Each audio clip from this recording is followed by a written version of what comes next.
He had taken forensic science to prove that the 4 deaths were linked and that Port had been with all of them, something he tried to cover up with a fake letter. It was the handwriting on that letter which was his undoing. When seen side by side with Cody Lachey's, which the police did not have available to them when investigating, the similarities are particularly pronounced on the letter P. Going on, peoples? Hope everybody is good. We're in. We're going again. Let us know. Saying that I've only got one viewer, but I've got like a couple of people commenting. Could you guys see that documentary then, or did you see the clip of it, like a snippet then? Hello. It's good. Did you guys see the documentary that I've just played, or did you just see a snippet, or have you seen like 5 minutes of it? I need to know, please. Just a clip, right? I thought so, right? So I'll just bang it on again so people get in, more people.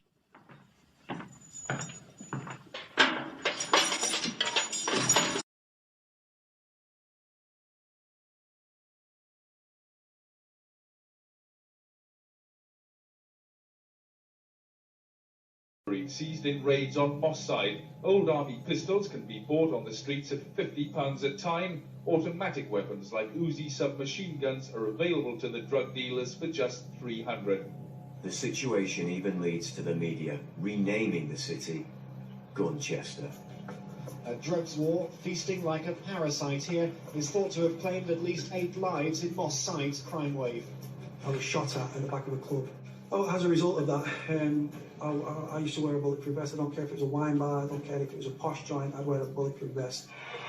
Manchester's a very vibrant city. People see the shops, people see the football, like Manchester United, Manchester City, but the city has, and always will, have a violent underbelly. Most people here on Moss Side have never seen a gun, but in the twisted logic of the drug-dealing gangs who claim this area as their own, violence means respect. The nature of their work meant there was always a threat that they were being surveilled by, police teams. They were conscious of police methods, they were conscious of police tactics. Dominic was #1 on Greater Manchester Police's shit list, right? He was their #1 target. I think he enjoyed it. I think he enjoyed the cat and mouse with the police. I think he enjoyed the notoriety of it, and I think he enjoyed the attention, the media attention that came with it. Now the Noonan. For certain gangsters in Manchester that have been murdered, shot dead and stuff like that. I'm just fascinated by the person, to be honest with you. He's very interesting, he's very colourful, and he's lived a very colourful life. He's got an aura around him that is very fun-loving, he's one-liners are second to none. He's got a very good sense of humour. Yeah, it's the jury. They want to know where the payment is. Hello? Strict, I'd say strict. He likes us in suits and stuff like that to carry ourselves a certain way. Hi, you're pissing me off. Move out of the way, will you? Just keep your fucking noise down while you've been moving. Shut up. Shut up, I'll send someone out and beat you up in a minute. Dominic was fully aware. Basically tell us to stay away. Yeah. Dominic was contacted to be like a sort of community policing, if you will. Like he'd turn up, he'd mediate between people, he tried to sort people's problems out, and it went a long way within the community. He didn't want pain for his time. He was happy with a cooked breakfast. He loves his food. He loved his food. He loved his breakfast. So it'd go a long way with him because he understands that money's tight on the estates. They started their own community police. I think it was rumoured the police spent about £1 million surveilling Dominic, which is a hell of a lot of money. And they didn't even get in with even a parking ticket.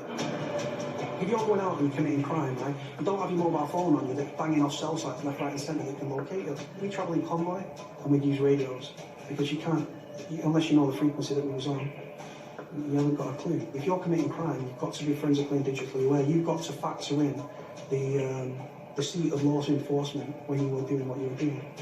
The Noonans do. Going on, beautiful people. Hope everybody is well. I am knackered because I've not slept, but let's get the shit show on the road. Right, but my skin's been really dry, right, recently, so I got some moisturizer. I'm just using it for the first time. So yeah, hope everybody's good wherever you are in the world. I can't see because my knocked my comments off. Hope everybody is good. I've shaved my head as well, so I put too much on. Why, you fucker?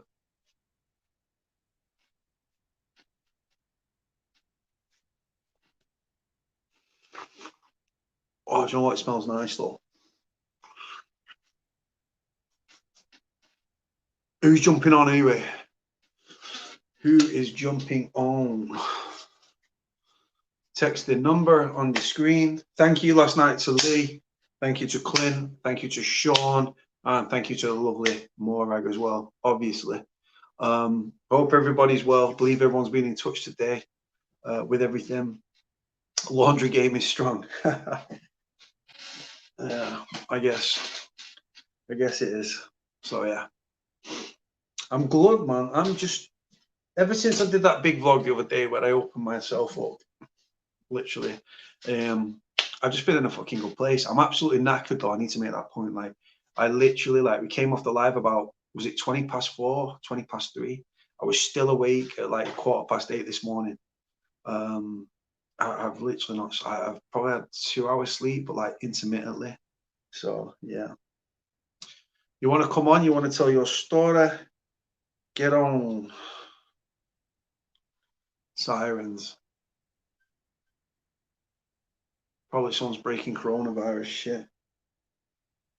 If you want to jump in, people, jump in. Let me know. Text me, text me, text me, text me, tease me.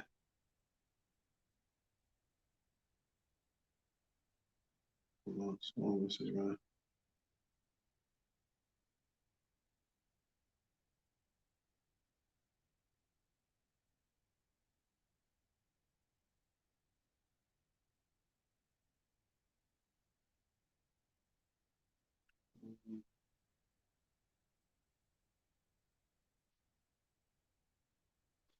I'm waiting for the text.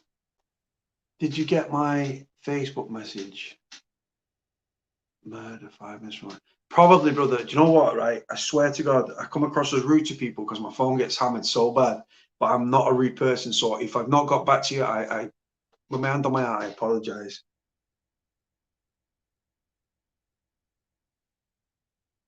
Don't know who this is, but we'll see. We shall see. Hope everybody's good. Anyway, wherever you are in the world, don't know what's going to happen tonight. This is the most unplanned, most unprofessional podcast. I guess it's a podcast. I kept refusing to call it a podcast, but I guess it is a podcast. It's the most unplanned, unprepared. Looking like I'm not arranged. I'm not organized. I just do my little thing, and sort of somehow it works, man. Yes, UK audit, brother. Seeing you get arrested again. I think them coppers, bro, like fucking idiots, bro. Arrested and then de-arrested, man.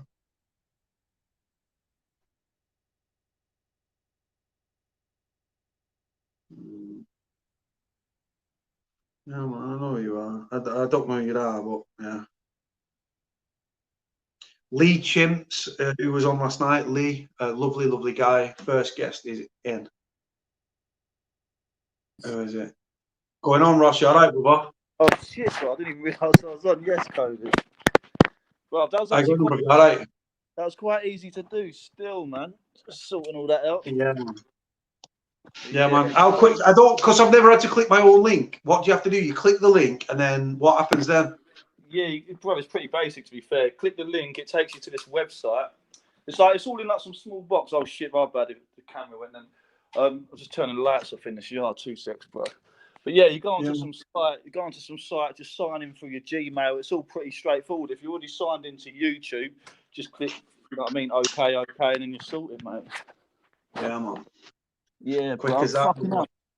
It don't even feel real chatting to you, man. What the fuck? I've been watching the stories for like a good year now, man. You know what I'm saying? Yeah, man. Welcome to the shit show, brother. Cheers, bruv. Listen, I'm sorry that I ain't prepared. I was literally just sorting the charger out, balancing the phone. No, it's all right, bro. I just literally text you straight back in it, bro. It normally takes a while to get somebody on, so as soon as you text, I was like, yeah, man, straight on that. Yeah, straight on it, man.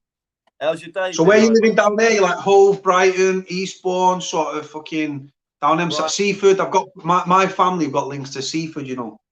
Yeah, that's just right near me, bruv. I live in an area called it's Mulscoombe, isn't it? It's a council estate in Brighton, but it's notorious, isn't it? It's quite rough, and that used to be when I was growing up. It was a very, very, very rough area to live. Do you know what I'm saying? Like, I mean, like, I don't know if you have, but I grew up. I was picked on quite a bit growing up around there, but then I got older, and I think growing up being picked on by people, it does change you a bit, man. I got very angry when I hit my teenage years, man. I just didn't take it no more, and that's what landed me in prison. That's what landed me in prison for a few years, man. So where was you born? Because you got more of a Cockney accent, bro. Mate, that's what everyone says. Even when I was in jail, they were like, "Are you sure you're not from Peckham?" And I was like, "Nah, man.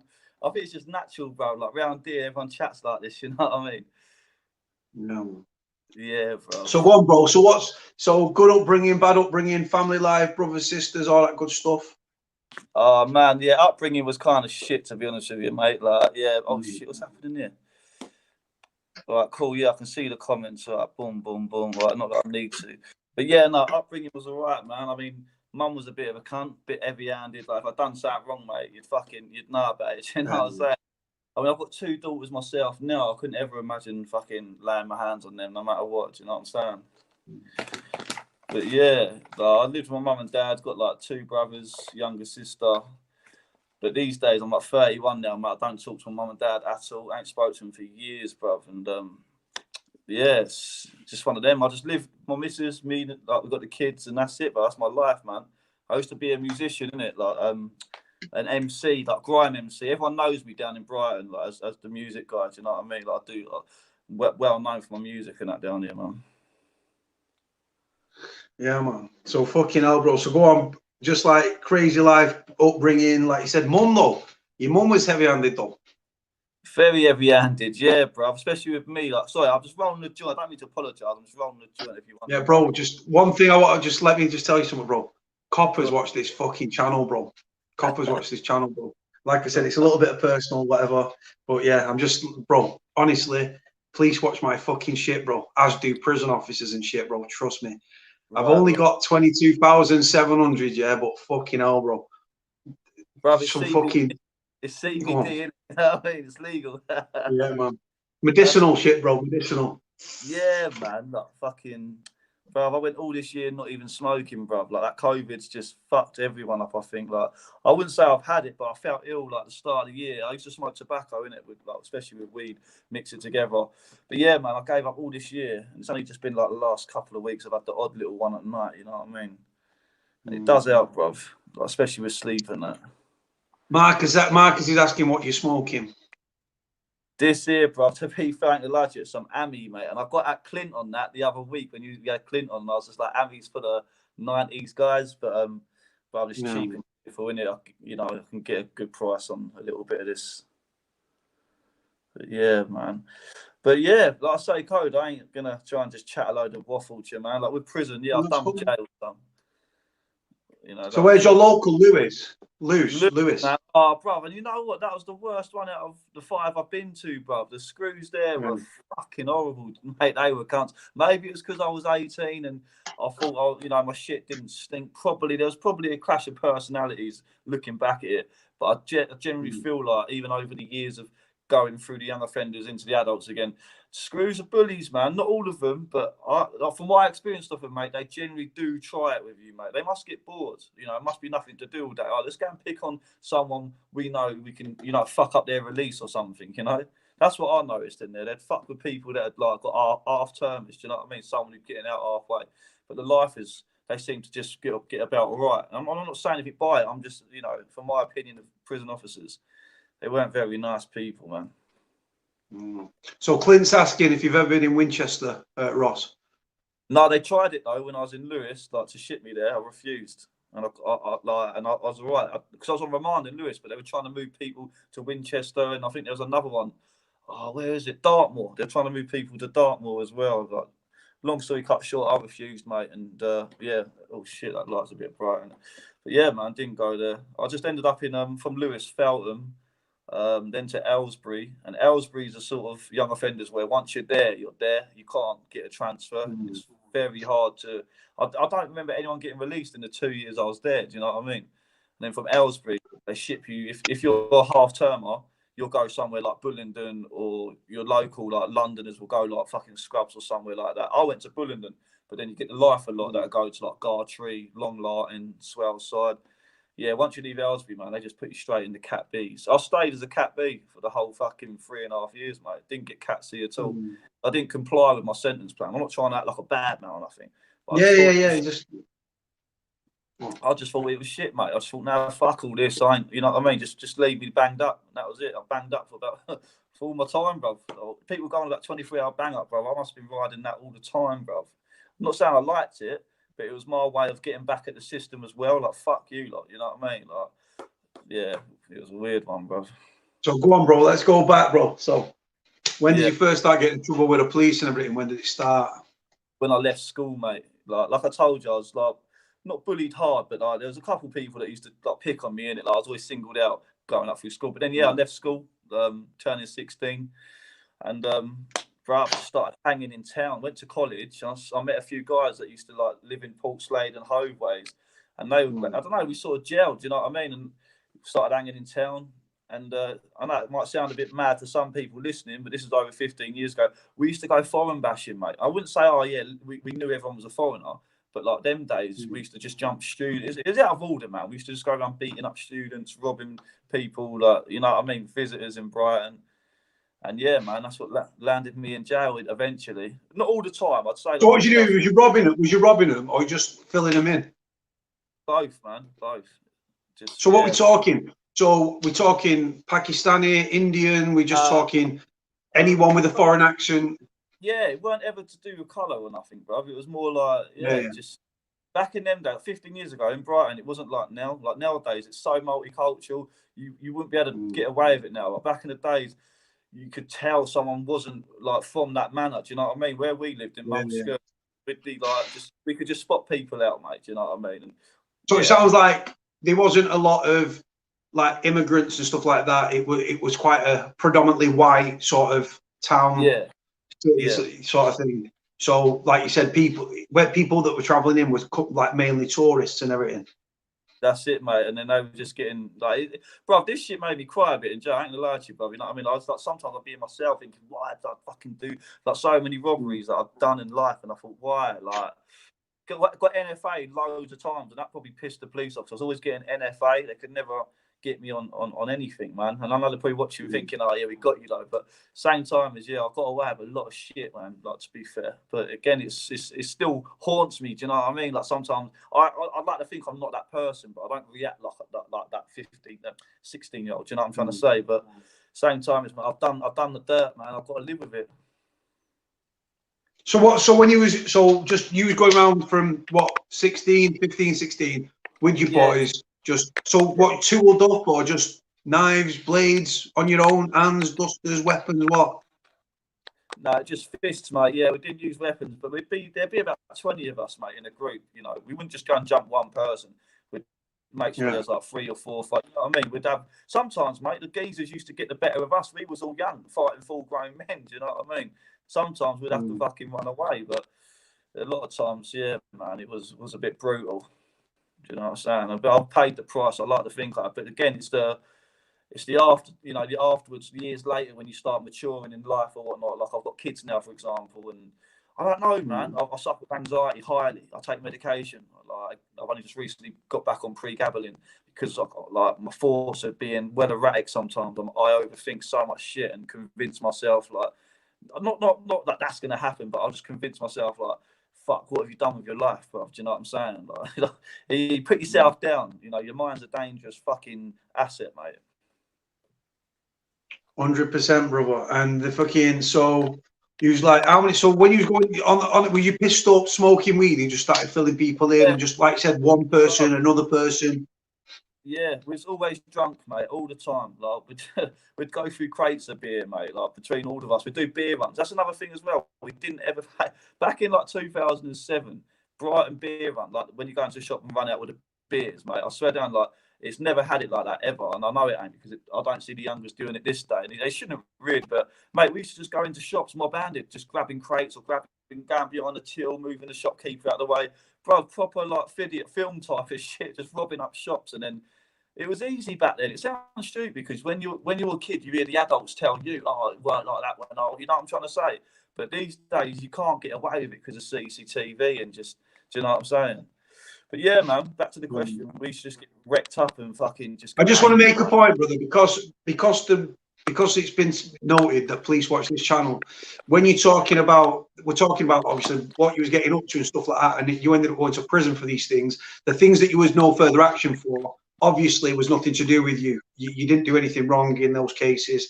That's why there's no charges on them. I just want to make that point, brother, just in case there's any police watching with bad intentions. Right, because the fucking little cunts, mate. Right, because I was made aware, mate. That go on. No, I'm just saying you literally said it how it should be. You know what I'm saying? I weren't there. That's why I got NFA, bro. Yeah, of course. On the no further actions, you wasn't, but the things you got convicted of, you was, obviously. So go on, bro. So where was your dad? There's no speak of your dad. You've mentioned your mum. You've not really mentioned your dad.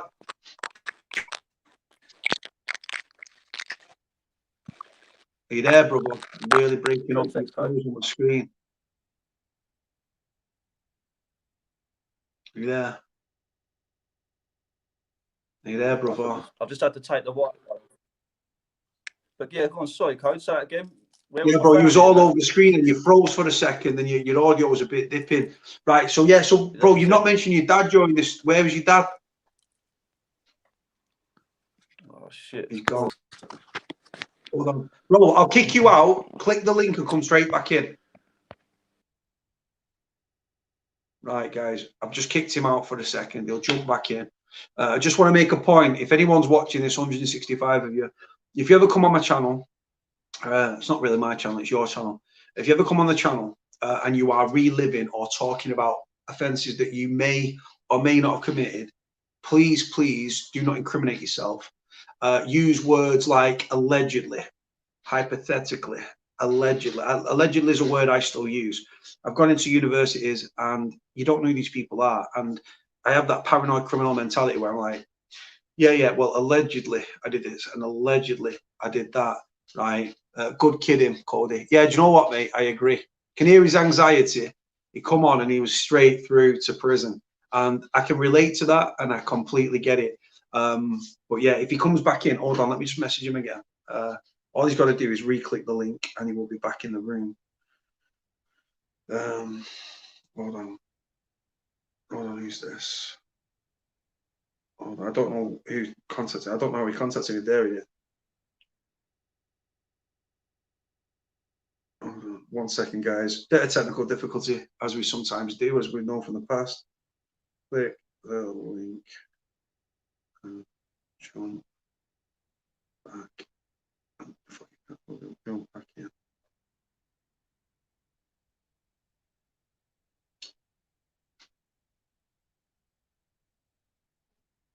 Right, hopefully he jumps back in. Hopefully he jumps back in. Here we go. Simple as that. Hold on, if I can press the button. Hey, and he's back. He's back. Yes, brother. It was just messing up then. I thought that was my signal, but yeah, like you said, man, I just watched what you said. Like I said, if there's any police watching, allegedly this is all in the past, and like I said, I wasn't there, I didn't do it. That's why I got NFA'd, you know. Yeah, Cody, yeah. Thank you for helping me out on that one, man. Because you know what I mean. I could just no, brother. All it is when people are talking openly about things that they used to get up to and stuff like that. I mean, if you was say that it was me and I was talking like what you were saying or incriminating myself or potentially incriminating myself, and I was arrested, and it was your channel that I was coming on, and I was arrested and taken to the police station, I'd just say, you know what, I got caught up in the moment. I was bigging myself up. I was saying things to big myself up, which I didn't really mean. Just to cool. One of them. Right. Another thing, like example, when I used to do the documentaries, brother. Sorry to interrupt you. When we used to do the documentaries, Donald McIntyre always used to say to us, if you ever get arrested for anything you say on screen, simple, you just say, I was bigging myself up to the camera. And unless they've got solid evidence, on you, you know what I mean, it's a fucking minor. But the thing is, because police watch the channel, brother, all I'm mindful of is, like I say, you went to prison eventually for the way that you was living. But these other things, like you say, if you've been arrested and no further action, the reason you was no further action is because obviously you was innocent of that offence. Hence why there wasn't enough evidence to charge you and go forward. Anyway, moving on, brother. So go on. So where was your dad, bro? You've not mentioned your dad, you know. You mentioned your ma. Where's your dad at this stage? Bro, growing up, yeah, my dad was the sort of dad, like, it was cool at the time, because a lot of guys where I lived didn't have dads. It weren't like, I'm not trying to make it out as one of them areas, but it was, it's a council estate. My dad was just like a weed head, mate, just used to smell puff, really. Back then, like early 90s and that, I just remember the smell of puff, mate, just all through my childhood. Like, it was a stoner. Then he got caught, he was selling. But we got raided one time. I was only about 8 or 9. I can remember it when the police kicked the door down and that, because my dad went upstairs. But long story cut short, he got caught with about 900 LSD tabs. 6 kilos of puff. He ended up getting about 7 years for that. So I didn't see him for like nearly 3 years. I only saw him again when he was in Ford, because I think he went through the system like Wandsworth and so on. But yeah, so I didn't see him for years. Then he got out. Fucking just, I don't know, mate. By then I was probably like, I don't know, 13. Do you know what I mean? Like year 7 or something in school. So he came out, he was the same. I don't know, it was weird. We didn't really gel, but like he knew I was smoking. So sometimes he'd give me like a pre-roll. You know, again, I'm not like trying to incriminate my dad. I don't talk to him anymore, but he'd give me a pre-roll just out of the blue for school. I think, fucking hell, you know what I mean? But no, he was all right. But then that's what I mean. Like, I got into that fighting stage when I left school. Then he's just started moving horrible, mate. And I don't know, that's what I mean. Me and him just clash now, mate. It's a clashing thing. I don't think we're ever going to get on again. And even in prison, like, I didn't really have visits, do you know what I mean? And that was by choice as well sometimes, because I just didn't like seeing people go. It used to piss me off, like, not literally, but that feeling you get afterwards. You go back to your cell and the time slows down again, man. You're counting down days, like, whereas before it'd be weeks, you know what I mean? Oh, it's flying through. You have a visit and then that's it. I could never eat on visits, Code, either. I was one of them guys, like, I could never fucking eat. Everyone would be eating their Mars bars or chocolates. My mum would be trying to like buy stuff. Get back to the wing, have my dinner. The screws would be like, oh, ain't you ate enough down the visit hall? And like, you don't want to talk to them, but I'll be telling the inmates, like, I can't fucking eat down there, mate. Like, honestly, I'm down there feeling sick all the time. I just want to be back here. It was weird, man. And I know that probably was going a bit over the question, but yeah, man, my dad was around. Yeah, the one thing going back to the prison visit, right, brother, right, that was the first thing I learned when I had my first reception visit in Strangeways, bro, yeah. Fucking, like, I got an hour, and fucking, brother, do you know what, yeah? I was like, I didn't even know I was getting a visit. My numbers had not been cleared yet, so I'm sat there, bro, and then they just popped my door and said, visit. I was like, what? So I literally brushed my teeth.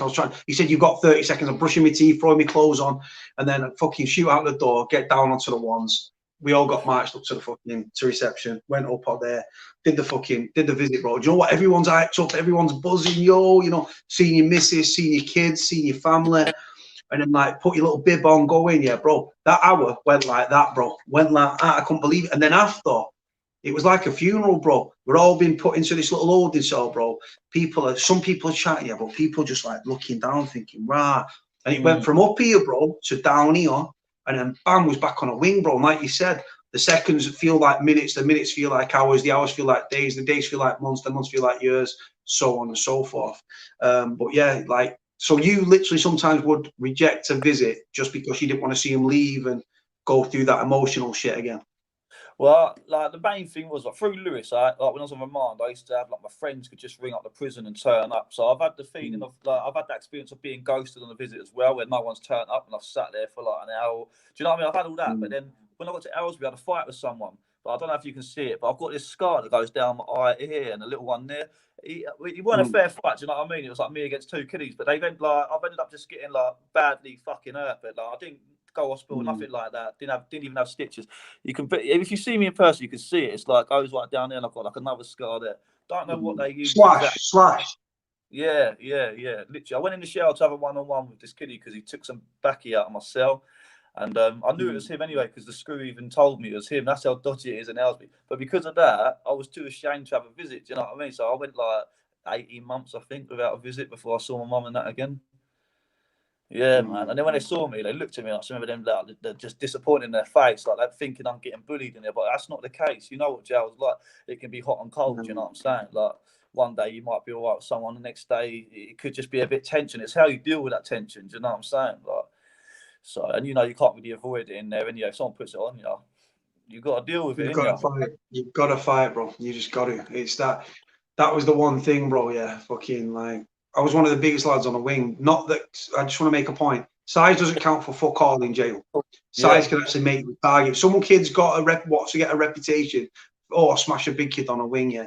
But I never had an issue in jail, bro. I wasn't addicted to drugs. I wasn't doing bits and pieces. I got on with people that got on with me. And if someone had an issue or just didn't like them, then if I seen them, they saying it to me. I dropped it on the Scouser's toes in the library. That was the first time where I proper like switched. And the Scouse kid did what I know. And it's just like, it was because he was like testing me. Because I'm a laid back kid. He thought he could get by. And then I thought, you know what? And then he come to the line there where I'm like, right. And I told him straight, I said, Scouse is an issue, bro. So we'll go over there and we'll fucking have it, bro. Yeah. I said, oh, I shut your fucking mouth. And it was just like, it was just that, bro. But some people test you like just, you know how it is. But going back to the first time you ended up in prison, what was the charge? What was the circumstances? You was convicted, so you can talk openly about this. Yeah, first, because I've been jailed twice. The first time was ABH, mate. Again, that was to do with the students bashing and shit, you know what I mean? For that, I got 8 months, mate. Mad, isn't it? I only got 8 months for ABH, bruv. But how it worked is they gave me, like, I think it was a 3-year youth offending order that got moved on to probation because I was 17 these times. Kept breaching it, never turned up to it. So then in the end, I said to the judge in the court, I said, you're going to have to just send me down because I'm never going to turn up to these meetings. You know what I mean? He was pissed. He started giving me 4 months. In the end, it was just concurrent and then 8 months and then just do 4 in Hunter Cream Young Offenders. This was in 2007. Again, that was fucking shit being in there because you only had to do 3 months because you get out on good behaviour, like they an extra, like they take a month off or something. So I didn't really have any problems in there. It was like a juvenile prison. It was hard though. Do you know what I mean? Just new environment and just loads of London lot, man. And like nothing against Londoners. I've got friends from London, but they all stick together in there, mate. You're on your fucking own. Do you know what I'm saying? No one. I was from Brighton as well, but. Yeah, that really helped.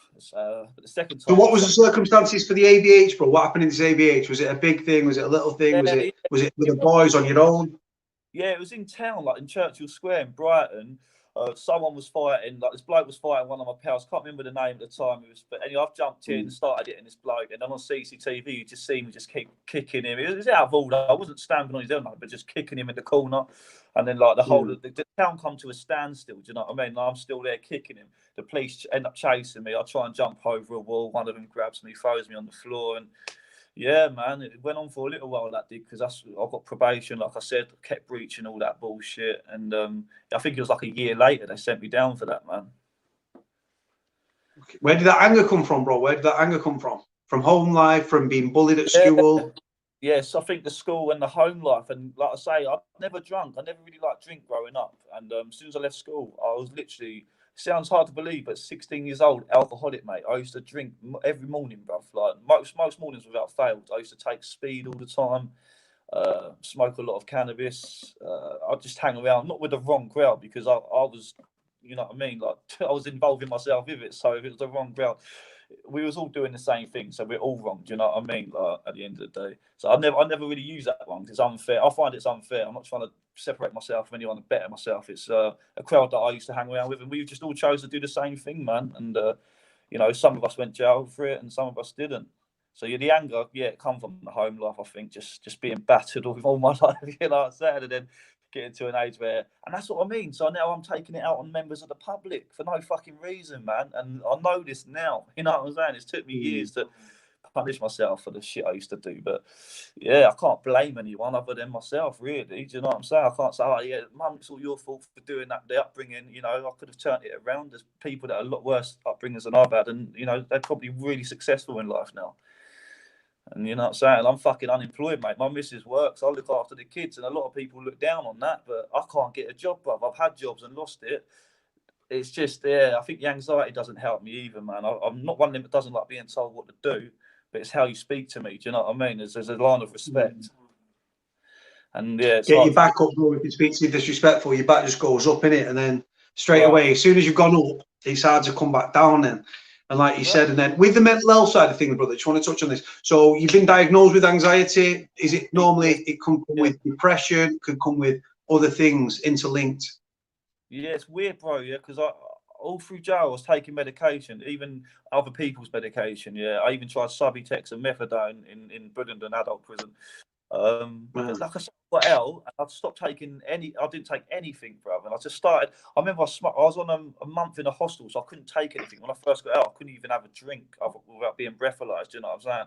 So I had to do a whole month of like, I know a month's probably fuck all to some people, but yeah, a month of being drug tested every day. Then they finally let me go back to my mum's, and I just got on it hard, mate. Like, I just started fucking up again a bit, to be honest with you. And I just remember having this weird feeling I've never felt before. My heart, I just smoked this joint one time. My heart was racing. I've ended up ringing the ambulance, put it that way, and then gone to the hospital. They turned up, put my mum's in like the obviously ambulance and that, and I was so embarrassed, man. Got to the hospital and they were like, "Yeah, you've had a panic attack." And then I just started having them all the time after that. Like, smoking a spliff was triggering it. It wasn't the cause, but it was triggering it. Because when you smoke weed, it obviously, you think loads, don't you? It's like it's expanding your mind a little bit. So if you're going through some shit and all you're thinking about is shit, that's expanding this shit even more, and it won't fucking help, man. It's my opinion on cannabis anyway. So I went through a good 6-7 years of anxiety attacks, trying to get therapy. You know, I'm still on probation now for a drink driving offence last year. Yeah, so I'm still not active, but I'm still doing silly things here and there. Don't ask why. I just took my mate's car to go and get some more alcohol one night. No. Stop you there. Stop you there, bro. Stop you there. You're on license, bro. You're on there. You're on license, bro. No, no. Got to stop you there, brother. Because no. You. Like you said, you suffer with mental health, bro, and stuff, and you just got away with yourself there. So anyway, going back to when you first went to prison, how was that like? Did you run trial? Did you throw your hand in? How did it work out? I just went guilty in court. And then, like I say, like, the judge just gave me 8 months. And probably it was different, wasn't it? I've never experienced this before. I've been arrested in my life, but being in the sweatbox and, you know, driving for fucking hours, sitting in some small sweatbox, and the reality started sinking in the first day, actually. When I got there, I thought, I don't even want to fucking be here now, but I can't get out of this. Do you know what I'm saying? Like, I started seeing how it is in there. Yeah, then 3 months were a drag, bruv. I'm telling you, like, fucking drag. That's all I remember of it, just being a drag, man. But the screws weren't too bad. Do you remember that? So, even though you was a fearless kid and you was going, like I said, you was off the tracks and you was part of this ruthless little wolf pack that was going around filling people in. When you was going to prison and you was like, rah, you know what, I'm going to jail today or whatever, right? Did you pack your bag and you was like, was you scared? Was you nervous? Did you not give a shit? Was you up and down? I think, mate, I took a pouch of baccy with me and a few other bits, but then, like I say, man, I got there, like, if anyone's watching, the other bits were just like a bag with like stuff I needed, if that makes sense. Yeah, man, just, fuck, man, it's like I wanted to go, like, not just to be, I've been to prison. There was stuff happening out at the time that, you know, I wasn't really comfortable. I had a lot of beef, and it was just getting a bit silly on the road. So I needed to get away because someone would have ended up getting killed, even me. So I'm being serious. It was, I needed to get away. And then 3 months did out, because when I got out, the beef I had been forgotten about with people. It wasn't me being scared. It's me. I don't know. That was just the way I had a way to get out. So I took that ticket and got out for a few months and got away from, defuse the situation, but then put myself in an environment where it's like, fucking hell, man, like, I don't even want to be here. As much as I'm a fearless guy at the time, I was a bit fucking scared in there, mate. Like, 100% I was scared, mate. Like, it's just, you're on your own, bruv. You see all these people that know each other. I'm not the sort of guy to just go up to people and start making conversation, especially at 17. You're a stubborn teenager, do you know what I mean? Most of us are. And yeah, man, it was hard, bruv. Yeah, looking back at that one, but I got through it, mate. I weren't bullied in there. I didn't have any fights in there. And I think I was just that quiet kid that no one even fucking knew that was on the wing. Do you know what I mean? For the first couple of weeks. But yeah, made a couple of friends in there. Obviously, I didn't stay in contact with them, but like, not for any reason, just didn't. And that's it. You just get talking to people. We start playing pool. And life becomes a little bit easier, I suppose, especially when you're only doing fucking 3 months. You know what I'm saying? Like, when you've gone from the jail, so where from? Brighton Mags, Brighton Crown. No, Brighton Youth Youth Court. Brighton Youth Court. So from there, you've gone to which prison? Straight to Huntercombe, and that was in Oxfordshire. It's an adult jail now. It used to be juveniles.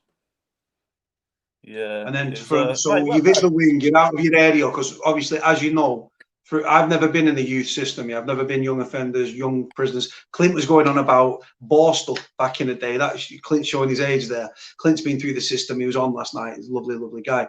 So with because obviously when you're in when you're in any prison, you've got your little cliques. If I was in a prison down south and there was other Manny kids there, I'm linking with them Manny kids, bro. You know how it is, innit? North-south divide. If you're from up north, then it's like north versus south. If you're from Birmingham, you might be beefing with Wolverhampton or Nottingham, and down there, what sort of areas were against each other down there? I know you was away from home, but was he all like Cockney sort of fucking kids, Oxford kids? Yeah, it was mainly just fucking all London lot, mate. Like North London beef and East London, like Tottenham and Hackney, and then I don't know. That was the main beef I remember at the time when I was in there. Then you had a few Hastings boys that I managed to group up with because we're all from the south, didn't we? Do you know what I mean? So I managed to make a few friends with them boys. You had a couple of Northerners there. Again, they stuck to themselves. Do you know what I mean? The Northern lot stick with the Northern lot, and I respect that. I always got on with the Northern lot, maybe because my mum's Scottish. You know, she's full blood fucking Northerner, man. But I've got it in me. Do you know what I mean? But same time, it's like you said, I've got the Southern accent, and I still would be a minority, if that makes sense, you know. But no, yeah, it was just mainly London lot beefing each other in that jail, mate. It's just used to see fights every day. How long before you saw any violence, brother? How long before you started seeing the violence? I think within the second day of induction, because it worked out. I think it was a 7-day induction in Huntercombe at the time, and then you go to main location from there. Because in juveniles and YOs, I remember hearing you talking about like VPs and that. Like, there ain't no such thing as VPs in these jails. Do you know what I'm saying? Like, you just go to a wing, and then someone could be in for this and that. But they keep it low. You know what I mean? They have to, don't they? Because they just get weighed in. But yeah, man, you're there for about a week, and I saw on my second day just two kiddies arguing over the pool, and one of them's gone to hit him, but the screw straight away jumped in and broke it up. So that wasn't bad, because outside, you know, like you could see people getting yanked up and whatever. But when I got onto Mountbatten A, yeah, man, it was just not straight away. But I remember like there's a couple of times on association, it would just be like, again, forgive me if it sounds racist to anyone listening, but it'd be some of the black boys fighting each other. Do you know what I mean? Like the London lot. I say it like that because it was predominantly black in that jail. Do you know what I'm saying?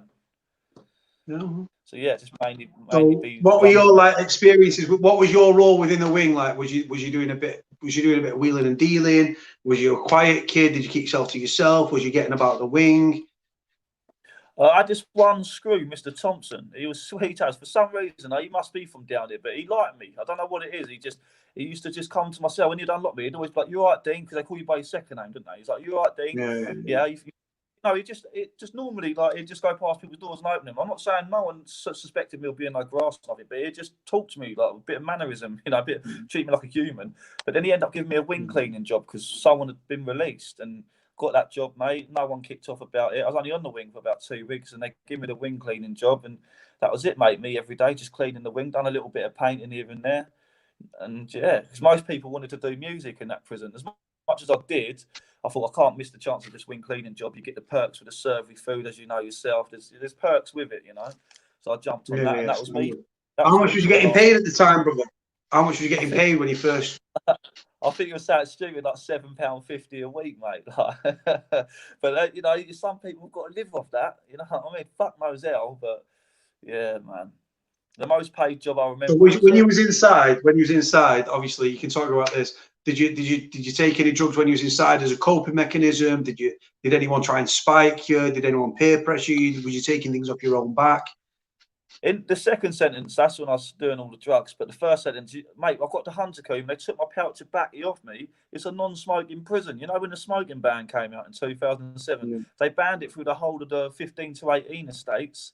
So I got there thinking, yes, I'm going to fucking roll one up tonight. But the screw took my burn away. I was gutted. That's another reason I thought, I don't want to fucking be it. 3 months without a fag and a joint now. But I got through it. But yeah, there was some people who had fags and that on the wing. But brother, I just rid it, mate. I just got through it. And looking back at that sentence, man, yeah, I weren't like a screwboy type, but I was quiet. And if someone spoke to me, I'd be respectable. It was quite weird. It was like, because I had no drugs and drink in my system, I'm not that confident, angry, fucking gonna weigh you in type of guy. You know, it's yeah, I've become quite a nice guy, to be fair. And like I say, I got out and it fucking went back round in circles, mate. If you would have taken that attitude that you had on road into Huntercombe, do you reckon it would have gone differently for you? Yeah, I would have been fucking probably, I don't know, crippled or something, man. I'm telling you, you know they don't fuck about in there, bro, when they're jumping, you know. But yeah, I would have got weighed in. That's another thing. I think my instincts kicked in a bit as well. Like I had some sort of brain cells back then. I survived it, you know what I mean? Survival. So that, but yeah, if I went in there thinking my shit don't stink and I'm ready to swing it, you know, I would have had 10 man wrapping me up, bro. And that, it wouldn't have ended there, you know. It would have moved to another wing, same again. Before you know it, you're blocked off, you know. Yeah, man. So where did how many of your codees got? Go on, sorry, one brother. Go on. No, there weren't no codees for this one. The one kid that was. Oh, was this the second one or the first one?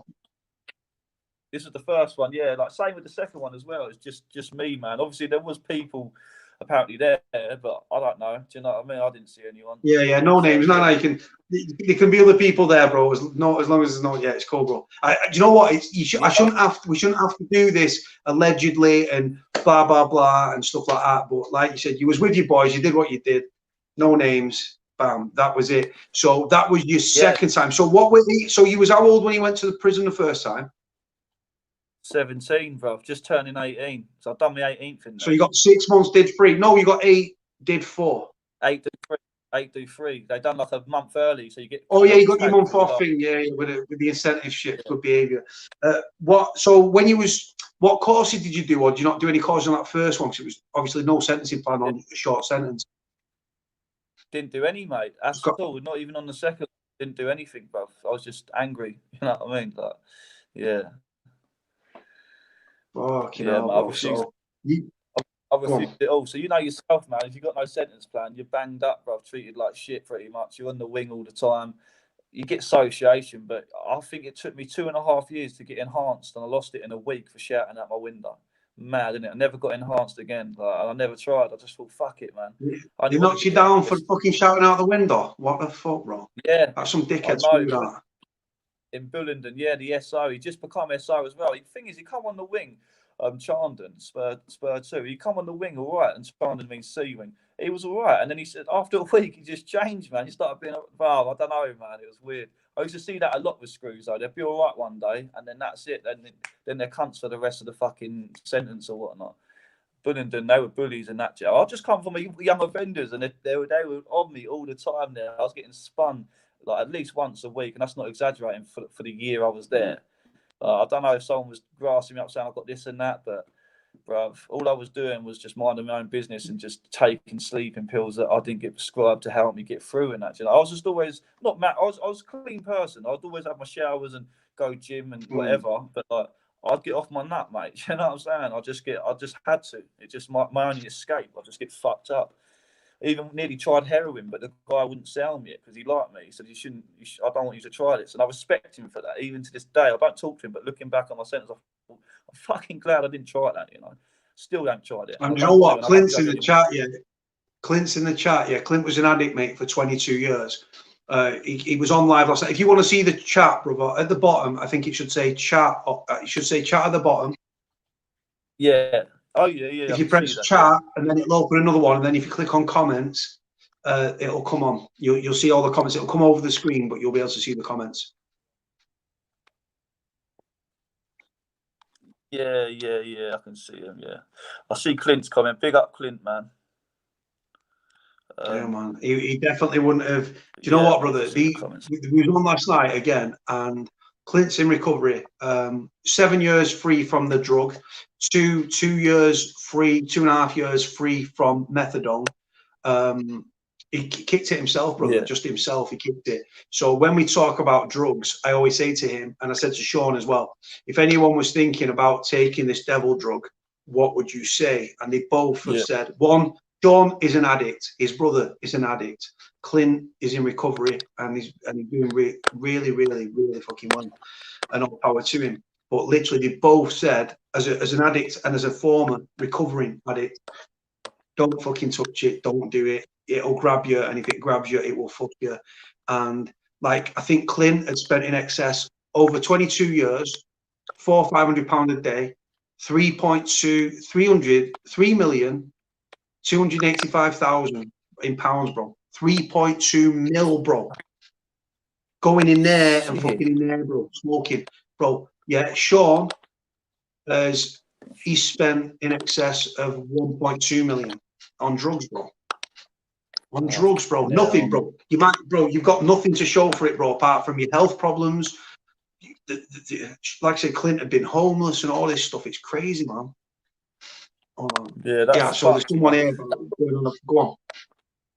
No, just saying, Clint's decent, man. I've been watching a lot of your lives every night, really, man. I get well into it because I'm like you as well, Cody. I stay up fucking all hours, man, and my kids wake up by about 6, and then school run, you know that. But it's all good. I can maintain my mental health now. Do you know what I mean? I've got it under control. But yeah, Clint's decent, man. I think that's a friend for life there, mate. 100%. Yeah, he's wicked, man. But like I said, with it, thank fuck, the kid, who was it? So we don't know names, but a dealer, was this in prison? In prison. Yeah. And do you know what, brother? Brother? Let me tell you, bro. I'm not an expert, brother, but I've spoken to Clint a lot, and I've spoken to Sean a lot, and I used to sell brown and white, like heroin and crack. Yeah. Now, your fucking life would be. You'd be in such a fucking bad place, bro. If you took that, because you take it, bam, and then even though it's a downer, it's like with crack, that's just a waste of money. That shit. I've never taken it, but people chasing that high, and you can never get it, and throwing good money after bad money, but you need it. But the heroin, brother, fucking hell, if you would have that guy. That guy, by not selling you that drug. Imagine, bro, a dealer with a moral compass that thinks, you know what, bro, I like you. Do not take this. I'm not selling it to you. Fucking hell, bro. Didn't it? I was even pissed off with him for not sending it to me. I didn't talk to him for like 2 days, but then I sort of realised, you know what I mean? Like, he's trying to help me, but then I still wanted it though. Like, you know how selfish you can be, like especially in prison. You're very small-minded. Well, I was sometimes, but yeah, he was a nice bloke, man. Dell. Like, I mean. Long story cut short, that's not his real name, but I'm just saying his name. Yeah, no, it's all right, bro. Yeah, man. But like I said, that guy put your health and safety over profit, bro. When you're a dealer, bro, all you care about is the money, just like the user just cares about getting the drug. Can I ask you? I'm going to ask you a bold question, bro. Why did you want to try the drug? What made you want to try the drug? Bro, I just wanted to fucking know what it was like. Bro. Just going through what I was going through, and like just not coping well with the sentence I was doing and time. I think it's just I just wanted to try it, mate. I don't know why. Even to this day, I can't tell you why. I just wanted something else to fucking take the edge off, you know. So yeah, because I tried Subutex and that, like off one of his pals. I tried that a few times. That was alright. So I thought, let me try the real thing. But yeah, you weren't having none of it, mate. They were all smoking it in the cell and that. Again, I'm not snitching because this was years ago, but they were all smoking it in the cell. Yeah. You know, no names, bro. No names. So it's fine. You can talk about that. That's no problem.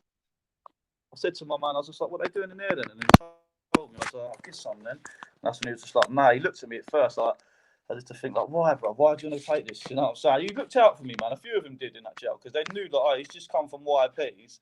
Obviously, you can't just expect someone to turn 21 and have an adult mind. You know what I'm saying? And I clearly fucking didn't. And I went there with a bad attitude, like to bullying. And I went there like just didn't give a fuck really, mate. Again, you know, this time I was a bit more aggy about my sentence and the years I'm doing. It weren't that many, I think 3.5. It felt forever, do you know what I'm saying? And a couple of people like me, man. I got in with the right crowd in there, a couple of Slough boys and that. And there were some hard bastards, man. You know, it's the difference between YOs and adults, especially, you know what I mean, when you go to it. Just big geezers and that there. I remember, like, when I first got on the wing, on the induction D wing, I've opened the door and all these naked men were there. And I'm so used to like cubicles with boxers on, do you know what I'm saying? Like, that's what they do in YOs. You wear your boxers in the showers.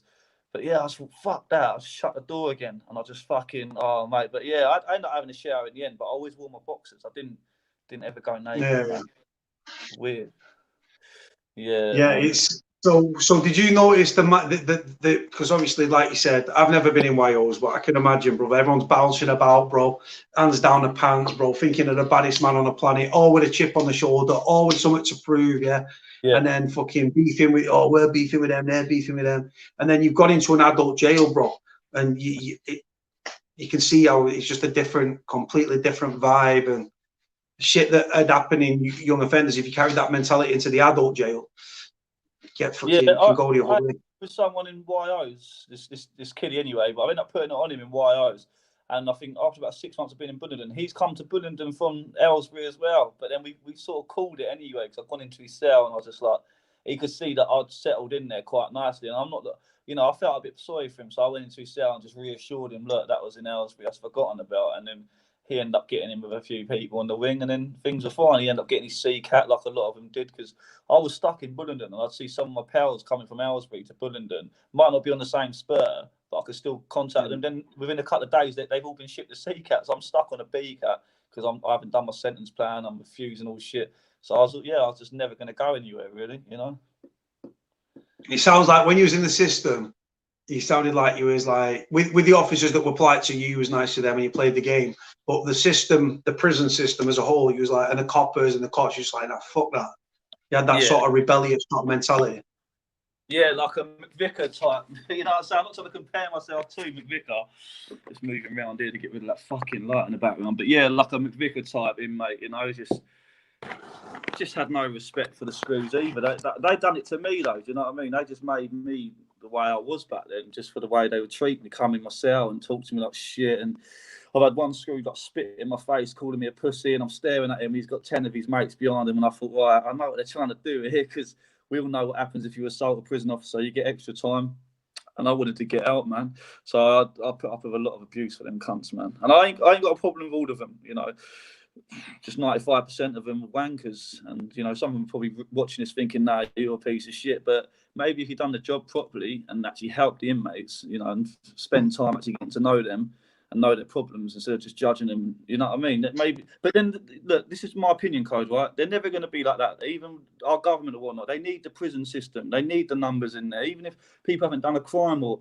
They've got to keep the system going. So why do they want to rehabilitate fucking 90,000 prisoners and then 90,000 prisoners are never coming back? They've never got screws ain't got a job no more. You know what I'm saying? It's a system, bruv. It's just run how they want it to run, mate. My opinion, bro. I don't know if you agree with this. I see it as a business, bro. I think it's extremely lucrative. You look at private prisons, bro. You look at private prisons, yeah, bro. They are getting fat and rich off prisoners suffering, prisoners' families, and even prison officers, bro, to an extent. But I'm always for prisoners, you know what I mean, bro? You go on a visit, bro, yeah. 2 pieces of fucking bread, bro, which are fucking like cardboard. Wafer piece of thin of ham, chopped in half with a smudge of butter on. £2.50, bro. £2.50, yeah, bro. People on the phones, yeah, they're making dough, yeah. People sending fucking because then obviously they're buying in bulk for obviously canteen items. You're spending your money on that. Profit, bro. The first aim and the last aim of a private prison, financial gain, brother. And prisoners are used as political pawns. And they are, brother, if it was up to me, if I was in charge of the system, every prisoner that works in prison would receive minimum wage, brother. Every prisoner. And you know what I'd do as well to make it fair? Right? I would tax prisoners. They get national insurance tax because that'd go back into the system. But the prisoners would earn a lot more money and they'd earn a fucking wage for what they're doing, right? And it would teach you money. It could teach you money management and stuff like that. But brother, if you're working in a prison, I started on £10.20, well, £11.25 a week minus £1 for me telly as a cleaner, bro. Now on the induction wing, I had to clean 7 days a week, bro, for £11.25 minus £1 for me telly. £10.25 a week, bro. I think I saw something with Q where Q said about the TV system in prison, bro. You think, yeah, the prison population, it's like obviously 50p each, fucking whatever, 86,000, bro, right? So what's that? Fucking £43,000 a week, bro. Just on the on the fucking TV, bro. On the TV. Then you got the phone, bro. Then you got. Do you see what I'm saying, bro? It all adds up, bro. And you know what, bro? It's a business. Why are they building more prisons, bro?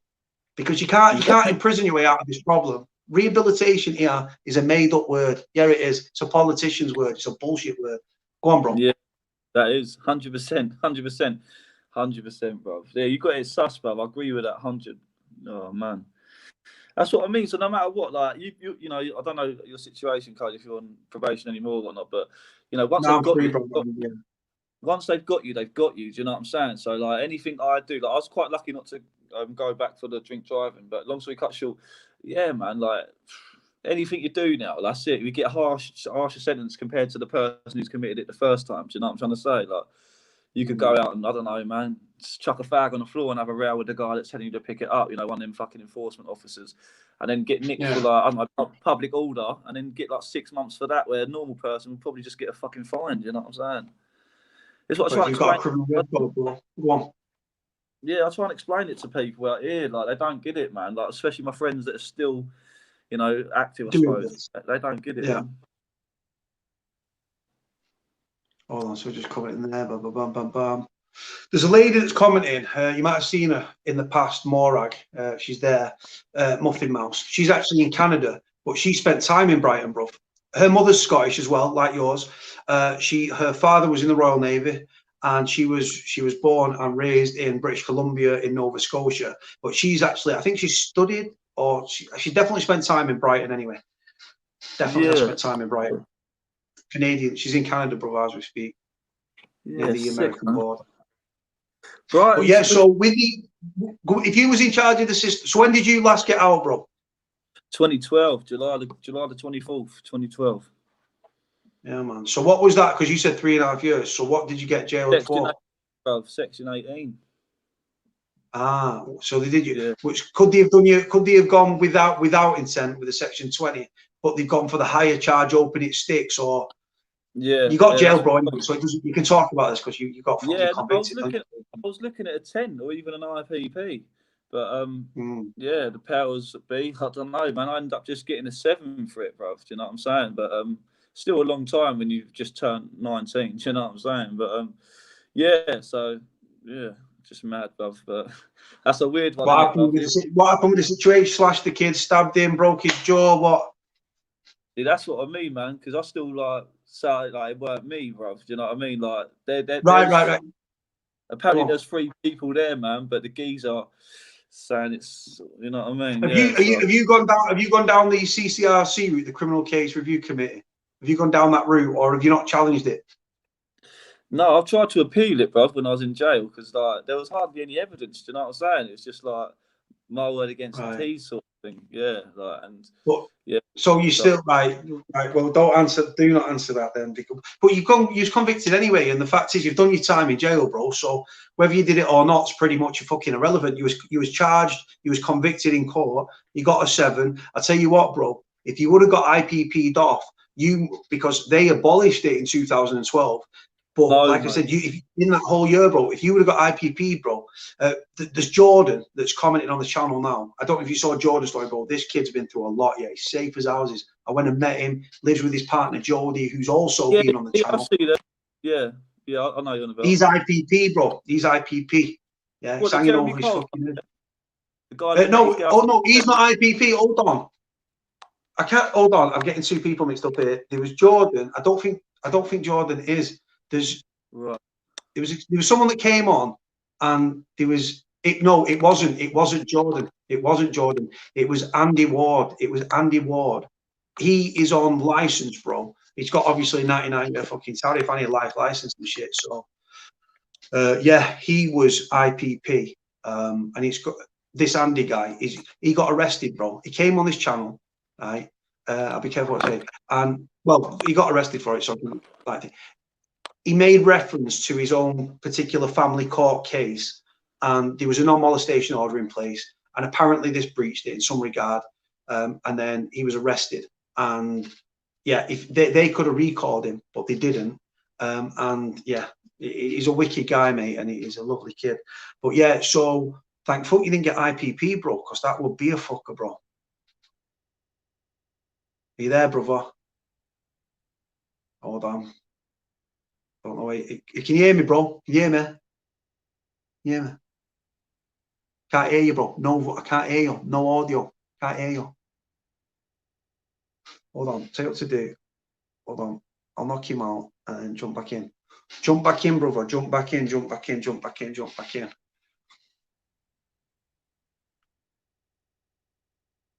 Yeah, 14 years into it. Yep, I can believe it, brother. I can believe it, brother. Fucking heavy shit, bro. That IPP, bro, is such a fucking stain on the UK justice system. It's not justice at all. Who gets fucking justice? Nobody. Prison is designed to break you in every conceivable way.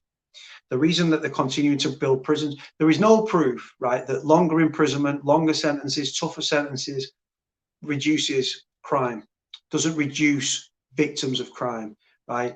The way that prison is, you chewed up, you fucking thrown about, and then you spat out, and then bam, and you go back. And if you look at the reoffending rates, guys, we've got one of the highest reoffending rates in Europe. Hold on, he's back. He is back. He is back. Are you there, brother? Are you there? Hello? Stay there. It's going to stay. You're back. Yes, bro. Yes, brother. I couldn't hear you, man. I was like, I thought, where's he gone? Where's he gone? Where's he gone? Bro, my bad. But like, first of all, let me say that, Cody. It feels so unreal just being on this chat with you, man. I've been watching you for so long, but without trying to sound too much like a fan or big. But I'm a fan, but like, just thanks for bringing me on, man. And your audio's breaking up again, bro. Are you rustling in the speaker or something? Are you there? Oh, we're having serious problems here. Yeah. I don't know why they're mate, what's going on? Hold on. You're really bad audio, bro. Really bad. Bro, I'll jump you out and jump back in. Sorry, guys, we're having some technical difficulty again. This thing does happen, guys. It's not something new. You do get technical difficulty. Police helicopters up. Yeah, it's definitely up. So yeah, so the way that the prison system is, in my opinion, it is to break you in every conceivable way. There's no rehabilitation. But rehabilitation is a made-up word. It's a politician's word, as Ste Duignan said, right? I 100% believe that because, like I say, right, this is the thing here. We're going on about build more prisons, right, guys? In the last 25 years, the prison population has almost doubled in the last 25 years. Yet people have never felt less safe. What does that tell you? Right? Prison doesn't work. Building more prisons doesn't work. They're building more prisons, guys, because it's a business. It's a business. It's a money-making exercise for me. Especially with private prisons. Obviously, public sector. But again, hold on. He's back. 1 second. Hold on. Are you there, brother? Yes, bro. Mate, my bad. That's better, bro. Yeah, man. Yeah. I had to take my phone case off because the phone case is covering the fucking. It's all mad. My bad. I live in like these blocks of flats as well that don't fucking help, man. But, yeah. Don't worry, bro. Don't stress. It's a minor, bro. Chill. So yeah. So where was we, bro? About. So you was last in 2012, right? Yeah. What would you, if you was in charge of the prison system tomorrow as an ex-prisoner that's been through young offenders into the adult jails, how would you change things and why would you change things? What would you change in the system? Calling inmates by their first name, that needs to happen, just so you've got a bit of fucking, just feel, you know what I mean? Like, being called Ross after 3.5 years, I didn't even know who the fuck Ross was, but I'd get that going, and it's a tough one, really, isn't it? Because you don't want to make life too easy, but then you don't want, you know, like, I'd sort out, like, this is probably irrelevant, but I'd make sure each TV has got like Netflix now. I mean, I know you can do it without having internet, but I'd give all the inmates Netflix, just for them ones that are riding bang up and, you know, can get on a bit more. Yeah. Again, you're probably a lot more better at me of deciding this, man. But they're the two things. No, bro. No, listen. No, from what you've experienced in prison and how. Like, would you close prisons? Would you reduce the prison population? Would you improve mental health services? Would you? Yeah. For me, I don't personally believe that the IEP status, right, being enhanced. I don't think you get enough. I don't think there's enough of a reward there. Yeah, you get your extra visit and blah blah. But I don't think it's enough of an incentive to behave in prison. What would you think about introducing with security and everything intact, bro? Right, body scanners and stuff, where they can have conjugal visits, so they can have sex in a room with their partner when you become enhanced up. Bruv, innit, I'd have to put that, man. Like, when I was in jail, you'd always hear rumours about that going to happen soon. But, bruv, that needs to happen. Why don't that happen over here? Like, what's the big deal, bruv? I mean, I know you haven't got the answers, but at the same time, it's like in America, that's a normal thing over there. Like, good to be riding life, but then get your once a year fucking leg over, you know? I don't know.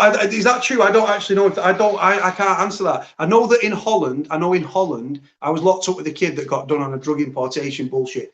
Convicted, but I can talk about it. Won't name him out of respect, but over in Holland, and he would have conjugal visits. But his missus used to fly over, link him, bam, and she used to go back, bro. Yeah, things you'll do to get a bit of fucking cock, bro. These birds, bro. But if it was me personally, if you give conjugal visits to prisoners that are on basic all the way up to standard and then enhanced, there's no incentive to behave.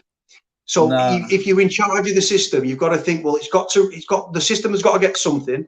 So if you're there, if you've got a bad temper and stuff, and you're looking at a screw thinking, I want to smash you, some prisoners will still smash them, but other prisoners might think, I want to get my dick wet, bro. I'm trying for a baby with my girl. She's ovulating and all this stuff. I want to try and get her up the duff.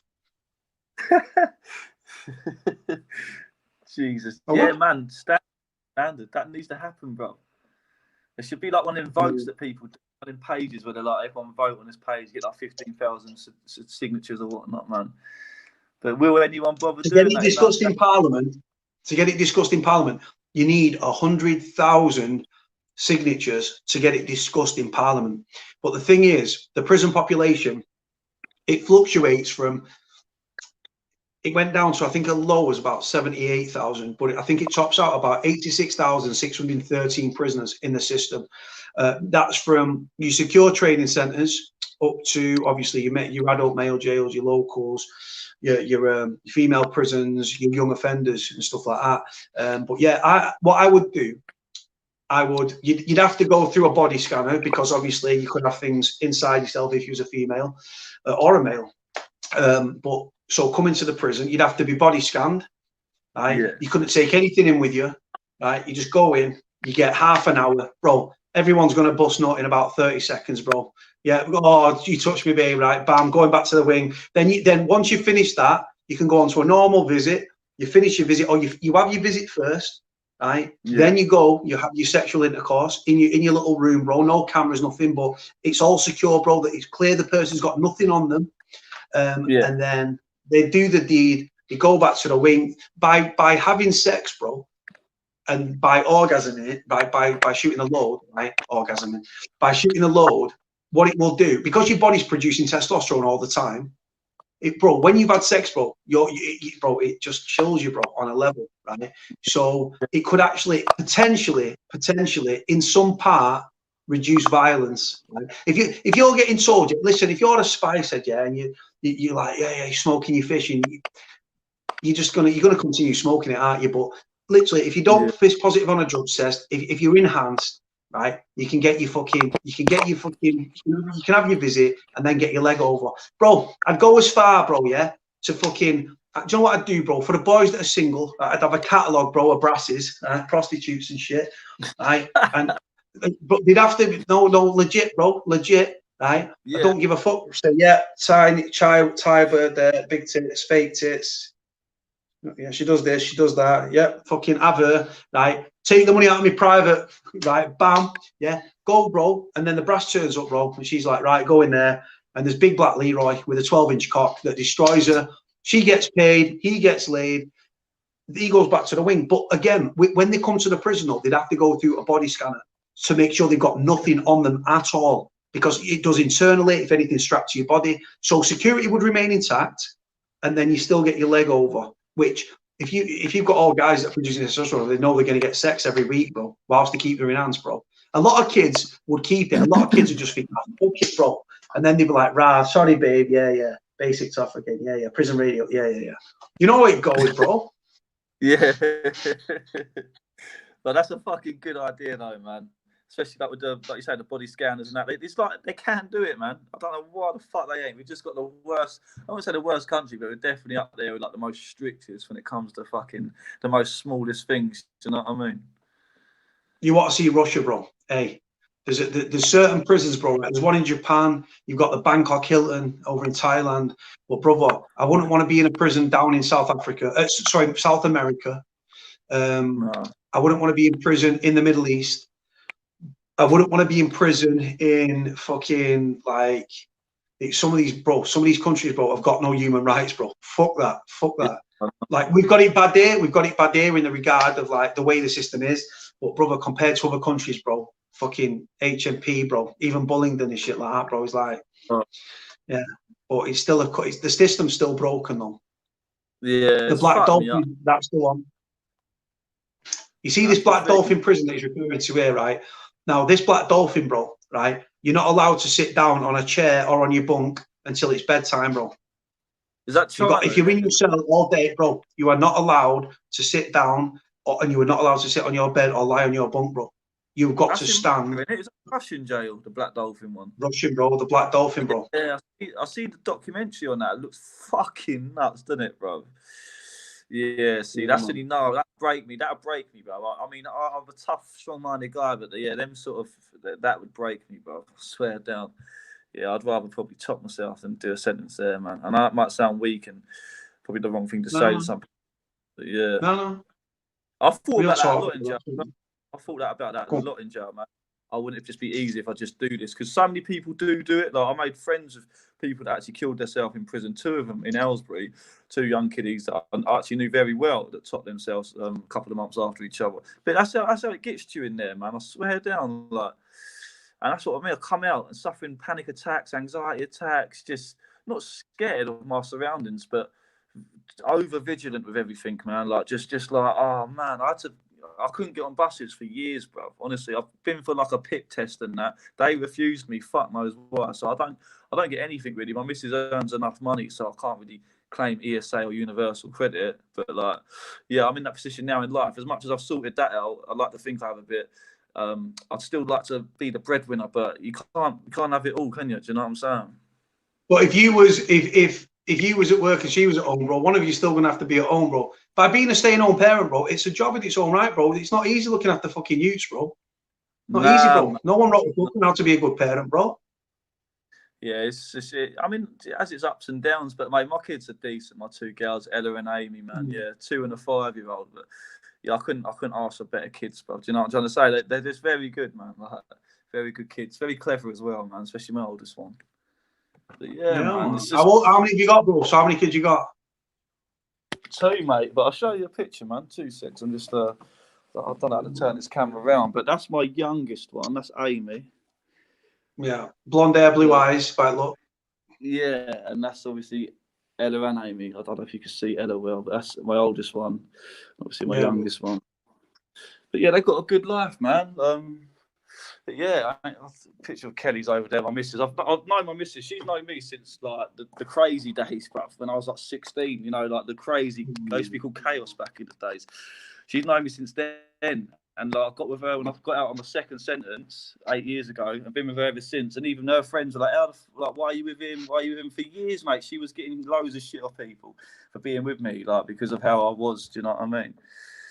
So yeah, she's fed up, lost friends over it. I've lost a few friends over settling down because, do you know what I mean? It's just one of them ones, man. So by having kids, how did having kids change you, bro? That first, your eldest, bro, when she popped out, bro, how did it change you, bro? You're crying, you're like, fuck this. Has it changed you as a person? Yeah, well, listen, this is how selfish I was, like, because I went a bit scatty, like I told you when I first got out, and I started taking these things called Xanax. I don't know if you've heard of Xanax bars. They're like anti-anxiety. Yeah, bruv, I was on them from like 2015 till obviously 20. I was on them for a good year, taking them every day, man, like drinking on them as well. And obviously Ella was born 2016, sorry. No, 2015, sorry, brother. I don't even need to act like so thick about this. But yeah, I was still taking them. Chill, bro. It's cool, man. It's cool. Your anxiety's playing up. Chill, bro. Calm. You slow it down. Bro, I know that, bro. Listen, if you look at my old videos, I come on. I'm like, hi, guys. Cody, guys, back again. Drop yet another video. Bro, that was how... So all I do, bro, Donald, right, again, the journalist Donald Matthews, he said to me, he said, Cody, when you talk, don't go from 1st to 5th gear, like in a driving analogy. He said, start in 1st and just work your way up through the gears. He said, you come a lot more clear and concise. But the thing is, I can relate to your anxiety, brother, because it's like, bro, I'll go on an interview, bro, and they'll be like, and the anxiety, bro, and I'm like, and I'm just like, and I don't know when to shut. I still don't know when to shut up. But it's like, bro, it's crippling, you know. It's fucking bad. Yeah. But so go on. How did it change, brother? Go on. So she was born in 2015. Yeah, I was still doing silly things, not incriminating myself, but I was hanging around with people still, and not coming home when I should be. So me and Kelly in the ground, and you know, Ella's just been born, man, and it took about, I'd say, a few months, man. Like, I nearly died on Xanax. So I went to London and it's one of my mates' houses. Ended up going missing for 36 hours. I had a blackout, bro. I can barely remember what happened as well. I can remember being jumped at one point. Woke up in Hyde Park. I was found like 36 hours later on a bench in Hyde Park, like just fucked up. And I think that's what made me stop taking Xanax, and I started sort of focusing on, you know, my responsibilities, and it just got better over time, you know. Like, Ella turned 3, and then Kelly was pregnant again. Obviously, we tried. We didn't just randomly get pregnant. You know, we actually agreed on it. Like, let's try for another kid. And Amy come along, and you know, 5 and 2 now, and I'm in a much better place than I was, you know, 2.5 years ago, whatnot. Yeah, man, it's been tough, bruv. It didn't change me straight away. I'd say it's only the last 2 years, maybe. Like, I've just sort of settled, and yeah, man, it's been a weird one, bruv. I don't even feel like this sometimes. Like, I just feel like, fucking hell. Like, my mate messaged me the other day, Aston, and he was like, I'm so proud of you. Like, one of my best mates that lives in London, he used to live in Brighton, but he's seen the change, and he's like, mate, I'm so proud of the person you've become now. You know what I mean? And just to hear that, I just thought, I must be doing something right. You know, I do feel like a good person. I have ups and downs, don't get me wrong, and sometimes someone might piss me off and I might say the wrong thing back. Or, do you know what I mean? Like, I'm not perfect. That's what I'm trying to get at. There's still that little bit in me that wants to come out, but I'm trying so hard to just be the new me, if that makes sense, you know? You sound like it took you. You sound like you've been quite immature through your life, and then like you've had your mental health, and then you've had this anger thing boiling up as well, and they're all sort of, like you said, scatty, and you're doing what you've been doing and everything. But like your kids, though, you've got a reason now, and your missus, to stay out of prison, stay out of trouble, and everything like that. And like I said, by seeing the girl, them girls need you, bro, as they need your missus. So what's your relationship like? Do her mum and dad like you, not like you? Because you know what they're like, parents, bro. No one's good enough for the baby girl. One of them. Yeah. That's exactly what it is, bro. They don't like me. They never have done, and they never will. It's been 8 years, and I still can't get on their good side. Oh, it is what it is, man. I mean, our mum. Do they see the kid? Do they see the grandkids? Do they see your kids? Yeah, I mean, because Kelly goes up there to see them a lot. You know, her mum and dad ain't together. Like, they're both from Brighton, but they're in different sort of households. So she'll take the kids to see her dad, like their granddad, maybe once every couple of weeks. But her mum sees them every other day, really, mate. Yeah, they only live up the road, her mum and that lot. Like, I would say that lot, like her brother and a few other people that live in the household, like rent it. But no, they're all right. They're not bad. I just don't get invited up there anymore. We don't really get on all the time. We're not seeing each other. I think it works. Do you know what I'm saying? It is sad though, because I do feel like, oh fucking hell, man, when they're all going out on their little family gatherings or whatnot. Obviously, this was like from back in the day, and I'm never invited. I'm like, oh man, sitting at home on my own and that, just fucking. So you just feel like a bit of shit. I think I ain't even done that wrong to these people, and they're just being. But then that's what I mean. You start becoming like self-centered. Is that right? You know, should I be feeling like this, or should I just not care about it? Like most of my friends would say, oh fuck it. Like, but you're not going through this, bro. Like, it's like, I don't know, man. Yeah. Maybe I wanted to just be there with my kids and get on with everyone, but they don't want to, and I can't help that. I can't change that. Well, is it because growing up, because you've had this, like you said, like this sort of like family thing where you've been the black sheep and your mum and dad are split up, and you come from a broken home like I have. Yeah. And when you see other people, you sort of think like, example, Christmas Day every year, I spend it on my own, just my thing. I don't own a Christmas tree. I don't own a Christmas decoration.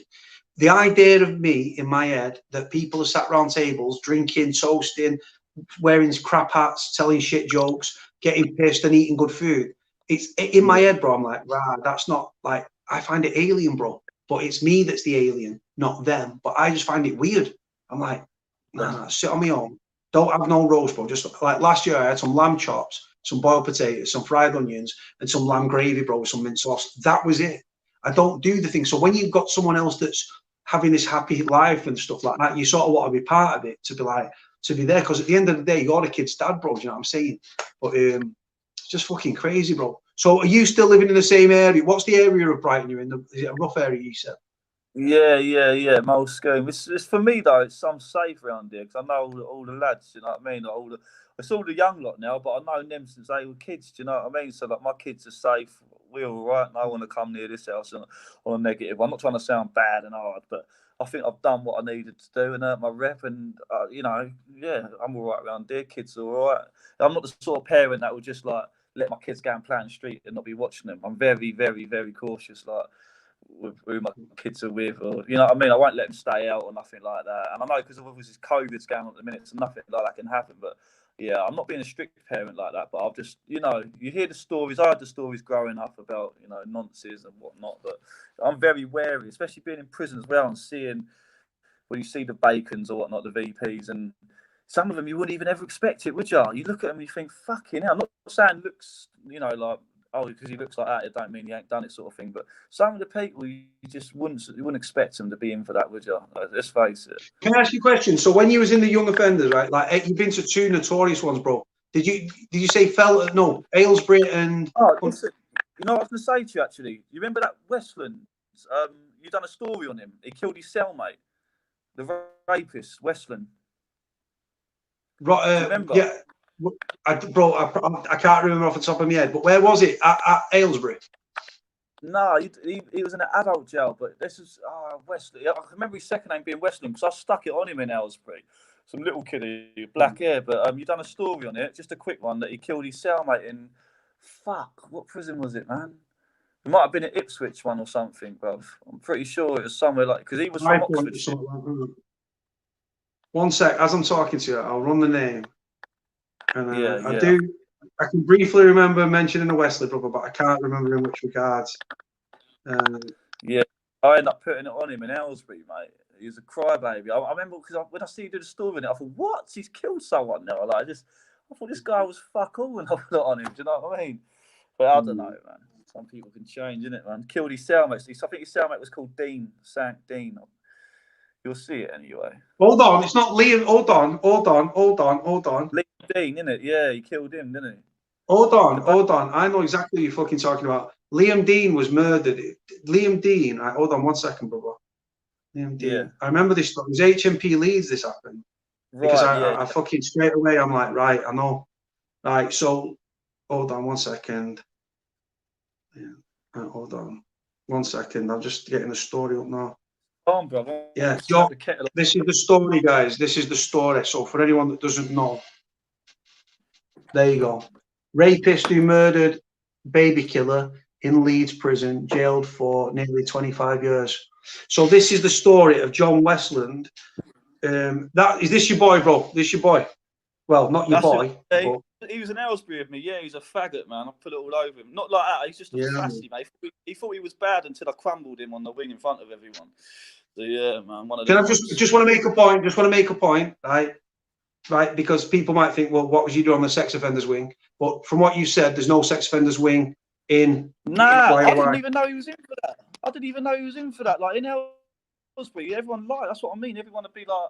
Mainly people are in for like murders and manslaughters in Aylesbury, but you do get like nonsense and rapists, but you don't know who's who, Code. You don't know. They come on the wing, they tell you they're in for something else. It ain't until a screw will tell you it happens. Do you know what I mean? And then you think, fuck, I've been playing pool with that cunt, and he's in for that. But yeah, I didn't know he was in for that. You know what I'm saying? It definitely would have made a lot of difference for everyone. You know what I'm saying? Knowing that. So do they have VP wings in young offenders? No. Nah. No, mate, it's all integrated and shit. That's why when I saw the story, I thought rapist kills. I thought what? He's a rapist. Yeah, he never once. Obviously, ain't to say it, is it? I sworn he said he was in for GBH or some bullshit because he was doing an IPP.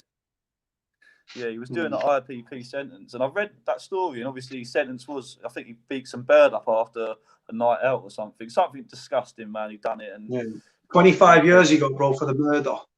Good. Do you know what the thing is, though, bro? Do you know what? How sweet is that, though? you've got a fucking baby killer, bro, who'd only been in prison about 40. What he did, I remember this story in depth, yeah. So they was padded up together on the VP wing at Leeds, yeah. And what's happened is they had the bit of a ruck, yeah.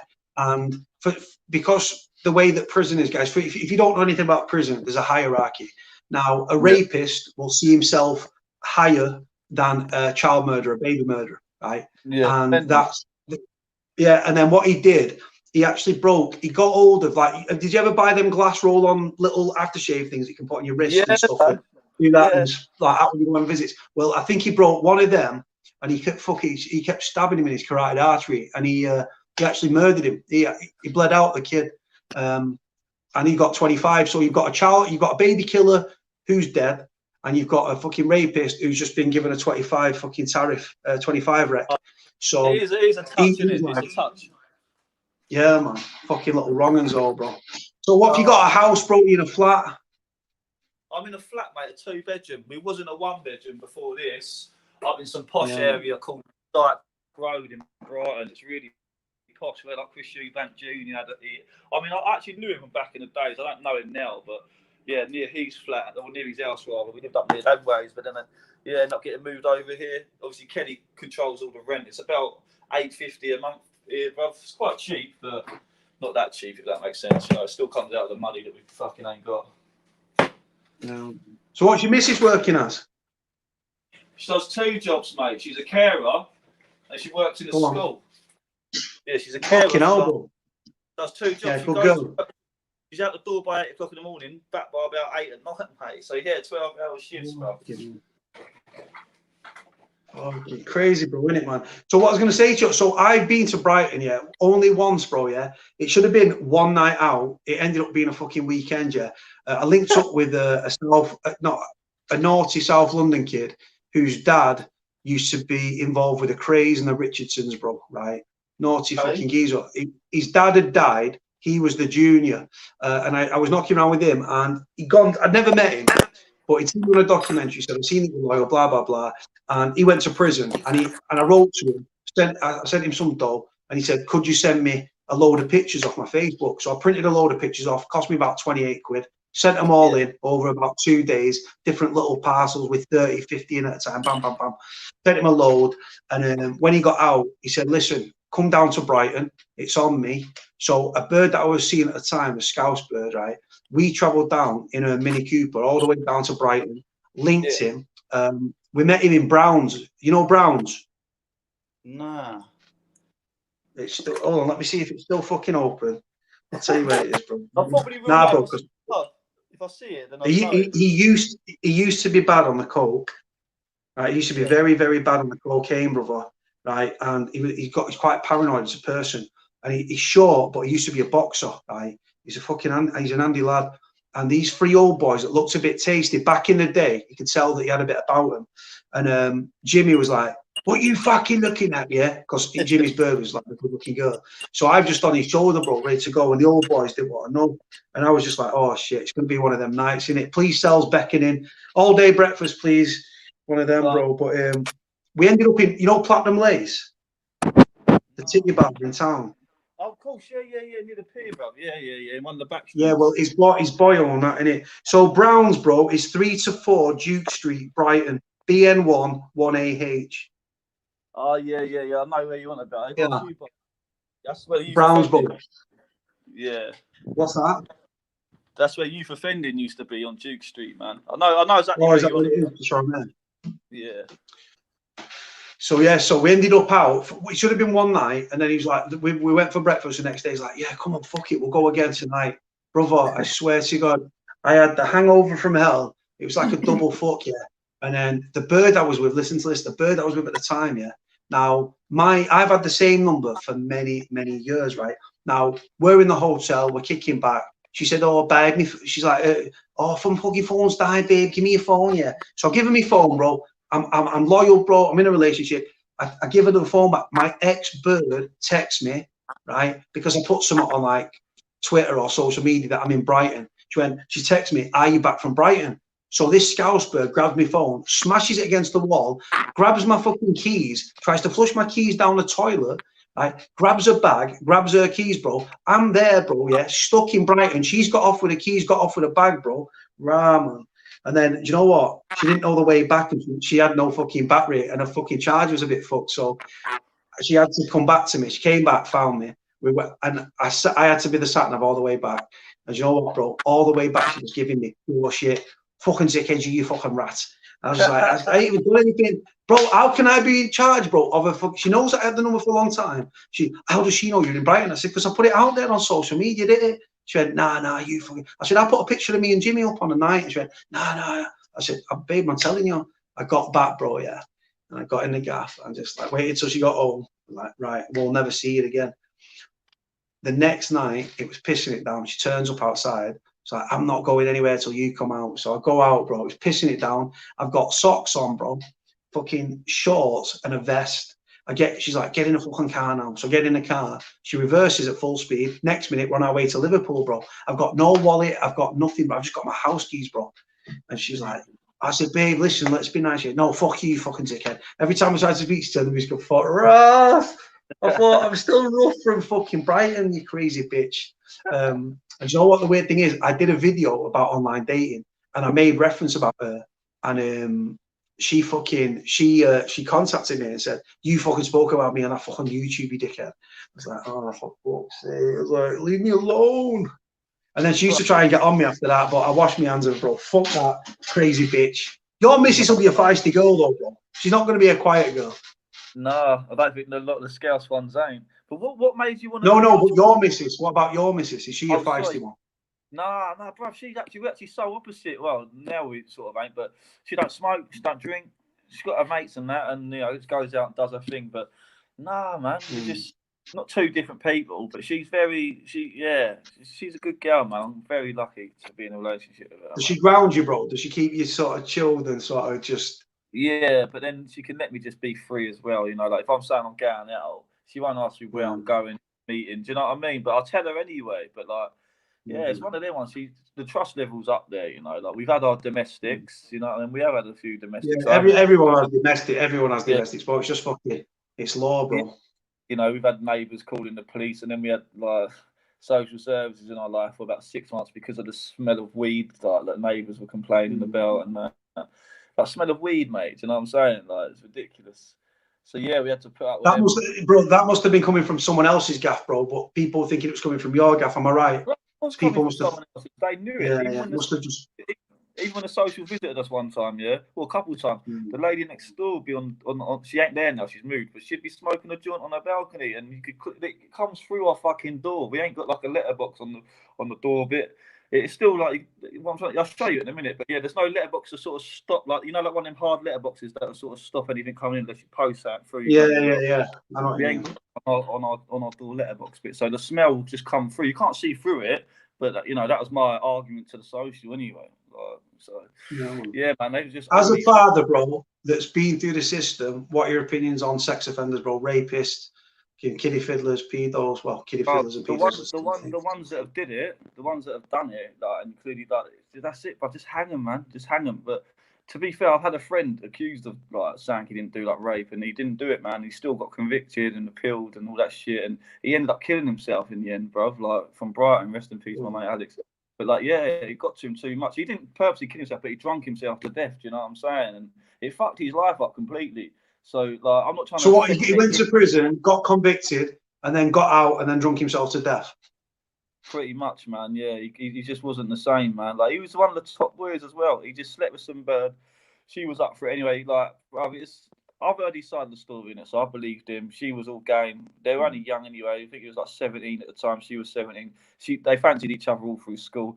She had a boyfriend though, and then he found out that they slept together. There was CCTV footage. It says this in the article as well, that neighbours were filming it, just thinking that people were just like these two couple were just having sex in the park. But she was trying to say like she was being raped or whatnot, but. Man, he didn't do it, but he still went. He went prison for it, bro. It's mental. So I'm not saying that everyone in there is innocent, but you got. I do think there probably is another person in there that hasn't done like a rape or something. I don't know. It's quite hard to say you're innocent for a nonce case. Do you know what? There is. You know what? You're definitely right. Bro. There is definitely a culture. Not all women, but there are a certain. I have covered false accusations on this channel, brother. Someone that I knew, bro, quite high profile, stitched up by an expert, bro, on it. And then she said, look, give me this, or I'm going to say this. She said this. He ended up in prison, bro. In general population, bro. He did not go on protection. He wouldn't go on protection, and he rode his jail, bro. And the charges were dropped, bro, because it was bullshit. But there is definitely the thing is what annoys me. It should be a black and white fucking situation, but when you've got false accusers, it muddies the water for actual victims, bro. And it could stop victims of assaults and sexual assaults and rapes and that are people that have been nonsense from coming forward, because they might feel that they're not going to be believed, brother. Or they might feel ashamed and things like that. I've got nothing to be ashamed of. It's a tough one, isn't it, man? Because like it could happen to me and you, man. We could go out one night and sleep with someone a one night stand, and then next thing you know, you're accused of it, bro. How you gonna? Once you're accused of it, and it's true as well. Like, say if my boy Alex would have got a not guilty, I reckon he still would have people go, no, he just got lucky, or whatnot. Do you know what I'm trying to say? Like, there's no. Once you've been accused of it, you've been tarnished, mate. Your name is like, stigma attached to you for life, mate. Like, so if you go to prison for it, so how old was he, brother, when he drunk himself to death, bro? He was only 17 when he got convicted. He got out. I could send you the article on a DM. I can send you his article. But, bro. Cool, 26 when he died of drink. So when I heard about it, I got home. Cause I only see him like a week before. Like I was coming out of probation. He was living in one of the hostels, and he was just drunk off his nuts. So I helped him cross this busy road. So I thought, Alex, man, you're gonna end up getting run over. So I've helped him and took him in the hostel, and then put him in his bed and just sat there for a minute, made sure he was all right, and then left him. That was the last time I saw him, man. And then like I'm hearing that he sort of choked when he's sick, and they found him like the next day. I don't think he'd meant to have killed himself, but he was hardcore, man, on the drink, bro. I went Eastbourne with him one night. We ended up doing 2 bottles of vodka. I fell asleep. Bro, he done the third one. I woke up in the morning. I was like, where's that other vodka gone? Like, he done the whole bottle pure while I was asleep. Like, I know that's nothing to some people, but then, like, we got back to Brighton after that. We went to the shop, he bought another bottle of vodka. I couldn't handle it. I had to walk away from him. I was like, Alex, I've got to go, mate. I cannot drink this much, bro. He could drink, mate. I've never known anyone who could drink like that. And it's always. Is this your boy on the screen, bro? Someone's asked if it's Alex Maynard. Yeah, Alex, rest in peace, Alex. I don't know how Finn knows. I don't know if he's Googled it. Googled like rape, Alex, rape, Brighton or what, I'm not sure. But like I said, you knew him as a person. Like I said, this is the thing, bro. It is that simple to go on a night out, right? Go and have sex with a bird, bro. Consensual sex, bro. Right? Have sex. Shoot your load inside, though. She might have liked it rough. You get a little bit rough with her, bro. You shoot your load inside, though. She cries rape, bro. Goes to a rape suite, bro. Gets internally thingied, swabbed, and all that shit, bro. Your DNA, your forensics, bro, are inside, though. You're like, no, it's consensual. It's your word versus hers, bro. Chances are you're gonna end up on fucking remand in prison. If you're in prison on remand for a rape, whether you've done it or not is irrelevant. If you was in general population and people find out what you're in for, you know what's going to happen. I know what's going to happen, and so does everyone watching this channel. You get fucking on site. You're going to get done. Yeah, it's kill on sight, isn't it, pretty much, man? Like, you're going to get weighed in. I remember when this and like I said, prisoners don't care if you're innocent, if you're guilty, bro. They just think, hold on, you're in for that. They don't think, oh, yeah, please stitch it up. They're literally thinking, right, you've been charged, bro, yeah? Fucking bam, you know what I'm saying? Yeah, it's that real, bruv. Like, so like I say, I know Alex didn't do it, man. So there's a lot of people down these ways. We all know he didn't do it. That's why, I had to bring that one out there just to let you know. Like, before I say all sex offenders, like, because he's not one at all. But at the end of the day, in the eyes of the law, he is. Do you know what I mean? I'm not trying to say, but all the ones that have done it, definitely, man. Like, I don't know. They have it easy. I swear they've moved them all to the Isle of Wight now. They put them all in one prison. From what I've heard, like all the sex offenders are going over the island. Hold on, this kid. Hold on. I hope you don't. Am I okay to put the? I'm going to screenshot it, bro. The story about after he died, and put it up on the screen if that's all right. I've got to crop it, send it to myself. He was in the Argos. This seems like a popular kid, bro. He was, man. They raised like so much money for his funeral, and then they'd end up. I think it was the police shut the account down. They lost about 7 or 8 grand, man. They had to do it all again, but they done it. Like his mum and that. But yeah, man, lovely guy, man. Honestly, one of the best kiddies I've ever fucking. And a lot of people would probably say that about anyone that dies, to be fair. But Alex, I liked him a lot, man. But so did everyone else, you know. Just a shame you had to go through what he went through, man. Hold on 1 second, bro. I'm just sending it to myself, and then what I'll do. Fucking hell, bro. And the thing is, you know what the thing is, though? If you've got an actual rapist that's done it, and you've got one that we've just been through the circumstances, meet a bird on a night out, have sex with her, she wakes up, oh, my boyfriend, what have I done, with a regret. She runs to the police. You're semen, you spunked, you come inside her. Sorry to put it in such graphic terms, people. And then, like, she goes and cries rape because she don't want to lose her boyfriend, or she regrets doing it. And then you've got 2 people, bro. One's done it, one hasn't done it. It was consensual, but you can't differentiate the story, bro. You can't pull them 2 stories apart, really, unless there's CCTV and stuff like that. Exactly. And like Mark's commented, prisoners find you guilty. You know, the kangaroo courts and that, you know. If the prisoners think you're guilty, you're fucking guilty on the wings, you know what I'm saying? Mm-hmm. And they are judge, jury, and executioner, bro, innit? Yeah, like it's a quick story. When I was in Bullingdon, some big hench guy come on the wing, like massive, look like your bodybuilder type wrestler, like massive, man. You wouldn't want to fuck with him type of. Like he was wham, bro. But like you said, size don't matter. I was like a couple of boys all the London, like went in his cell, like about 4 or 5 of them. The next thing you know, the guy's been moved off the wing. When I got chatting to one of the kiddies, they're like, "Yeah, he's a baby kid. He shook his like 2-week-old baby to death." They literally said to him, "You need to get off the wing, otherwise you're going to die." The geezer went, mate. Took the message and gone. I thought, what? He probably could have had it out with a lot of us on the wing. But at the same time, man, like you know yourself, man, prison's a dangerous environment. And when you're in for something like that, baby kidding, bro. Nah, man, I don't know what possessed him to think he could come onto main location. It makes no fucking sense. Yeah, brother. This is a story about. This is Ross's mate that again took his own life after being falsely accused of rape, and yet he was convicted. But again, leave it up to you guys what you decide.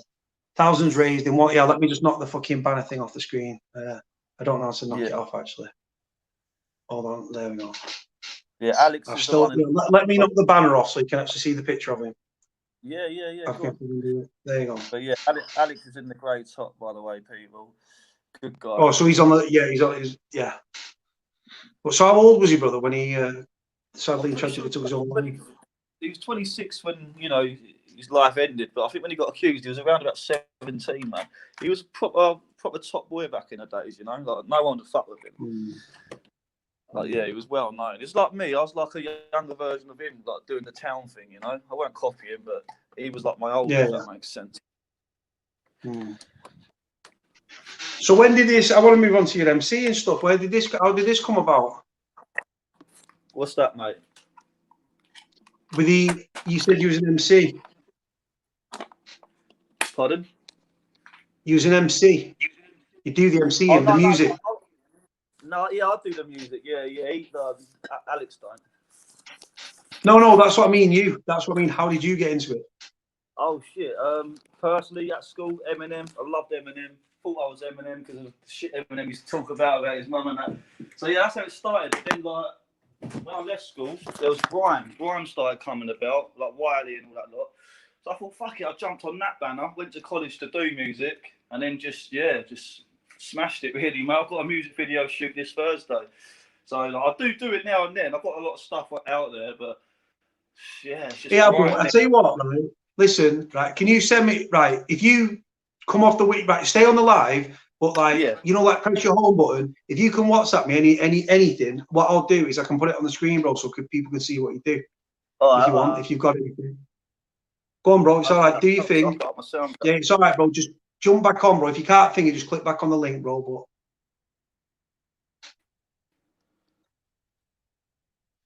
But right, guys, he's just trying to find some music of what he does. It's his passion. Like I said, it's something that he enjoys doing.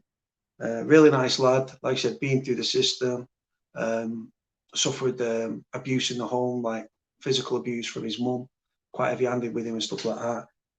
Went down that route, so.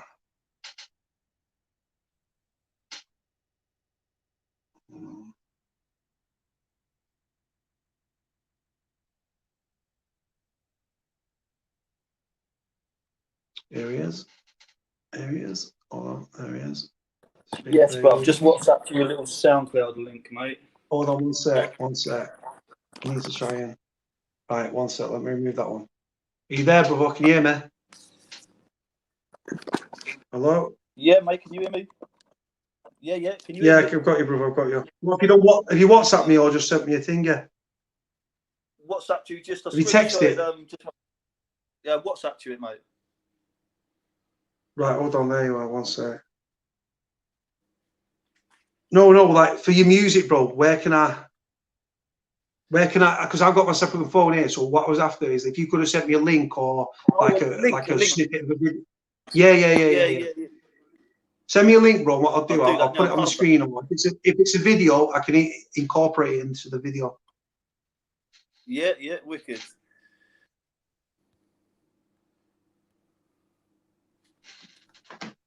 Yeah, man. That's just a SoundCloud link there, bro. Like I said, there is stuff out there, mate. I haven't really been doing it this last year, man. It's just been a bit fucking quiet with it all. But then my boy who lives in Crawley, he's like, mate, I want to shoot a video to this song. There's a song on my SoundCloud called Bounce Back. Proper grimy song. I've done it like 2 years ago. But no one's really heard it because it's just been...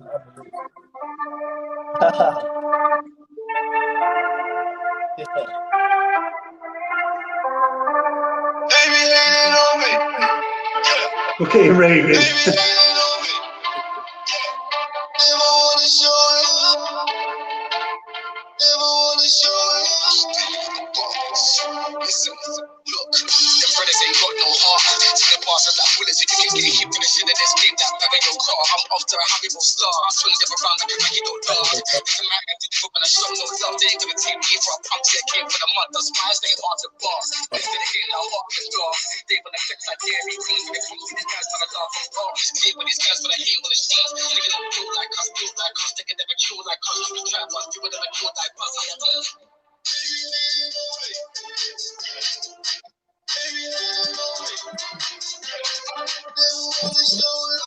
Heavy, man.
Cheers, man. 1 sec. I tell you, hold on, let me turn that down. Hold on, I need to find this fucking Devlin. That's what I was thinking. It sounded a bit like Devlin, bro. Was that you? The last kid there that was. Are you there, brother? I feel like they've lost you. Hello? No, my mate, Hello? I'm literally that one. I made the beat and I'll do the chorus. Your signal's breaking up, brother, really bad. Yo, am I back? Are you there? Bro, pop out again. I'll pop you out. Yeah, I'm here, bro. Hold on, I've got you. So that you sound, whoever that kid was towards the end, sounds like Devlin, bro, to fucking death.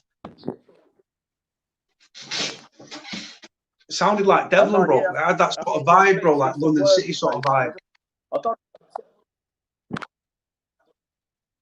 Yeah, man. The signal's really bad, bro. Because mate, there's a few songs on there. Oh, mate, that's what I mean. I'll take it back in the front room, bro. It probably worked out. Hold on, yeah, go on, brother. Go. Yeah, man, it's just your internet connection, bro. The further you get away from the router with this fucking app, bro, the harder it becomes, man. All right, sweet. Can you hear me now? Yeah. I'm gonna take it back in the front room. Yeah, sound like Devlin, bro. That kid, bro. It's a tune, bro. I actually fucking. What's the instrumental? I made that, innit? I've done that on GarageBand on my phone. Literally produced it on my phone. No, man. Yeah, man. Fucking. All good. Got Yeah, skills, man. bro. Yeah, so you and the boys, bro, how many was on that, bro? How many of us? 4. I'll do the like chorus. 2 or 3 of you. Nah, 4 of us. I'm the one who's doing that. They be hating on me with the fucking bit of auto tune. That's like one of the most recent tracks I've released. But that was just done on my iPhone headphones, man, because I ain't got a mic or nothing, and my studio guy's gone to France at the minute, so I haven't been able to get into the booth. But yeah, man, there's a track on there called "Bounce Back" in your own time. Listen to that. That's proper. That's just me. You know what I mean? There's a few solos on there. So I'll put a link in the description. I'll put a link in the description, guys, for what you've just heard. And like I said, if you go through the channel, you'll hear other beats and stuff like that. But yeah, bro, fucking hell. You're in a good place, bro. Like I said, you're blessed, man. Appreciate that, man. The biggest track I've done was with this MC called Benny Banks. I don't know if you've heard of him. He used to be quite famous. And when I got out of prison, all I kept hearing was Benny Banks. And I thought, I really want to do a song with this guy. But how the fuck? I don't even know anyone that knows him. But my mate Aston, who I told you about, he sent me the WhatsApp saying he's proud of me. Long story cut short, he know him. You know, he's like, brother, I can hook that up for like a good price. First, it was £1,000, but I couldn't afford that. I was like, well, I can't get that money. And he straight away dropped it to 500. Got that within a couple of weeks, and then went up to London and met Benny Banks and done a good song with him. Yeah, bro, it was mad. I'll tell you, mad how things happen. Jamie Davis asked if you've heard of Manic. It's on the screen there. Manic, nah, not at all. I don't even know what it is. Is that an MC? I'm not sure myself, bro. I'll tell you, right. So my brother goes around with this kid. Yeah, this kid's a Southeast London kid. Proper videos, bro. Been on Daily Duppy Grind, all that good stuff. Yeah, man. He's one sec. I think it's this one, 228. Hold on. I used to see Potter Paper about an Aylesbury, but I never knew who the fuck he was, man. People were telling me. Yeah, this is.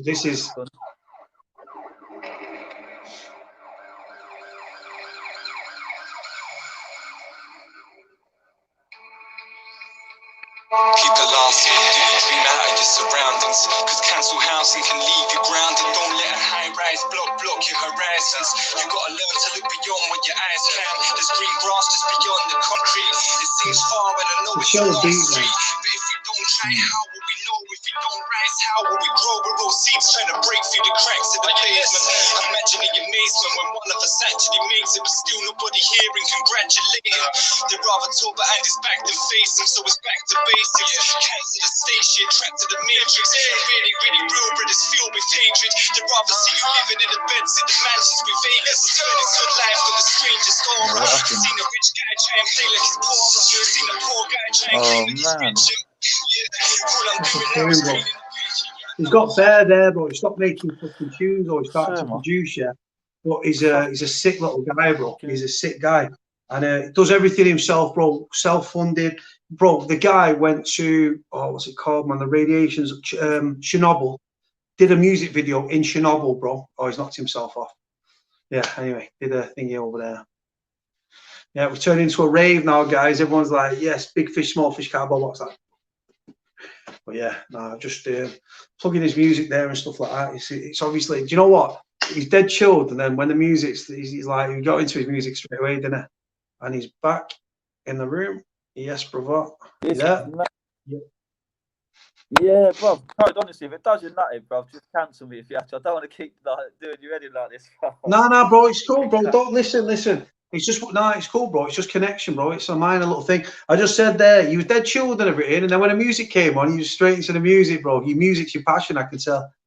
Yeah, it's fucking hard graft getting in it though, bro. You need so much money. Honestly, that's another thing that comes with mental health and all being, you know, thinking too much and that with music. When I was in jail, I set my goal: get out, do a couple videos, get signed or whatnot, get your money, and you know what I mean. I should be touring or done 3 albums by now, but I haven't even achieved any of that, bro. Do you know what I'm saying? And then that got me down major, man, because I come out of jail with so many lyrics and so passionate and hungry to do this music thing, and all my mates that I used to do it with now working and just not doing what I wanted to do. You know, I'm still 18, 19. Them lot are like 24 now.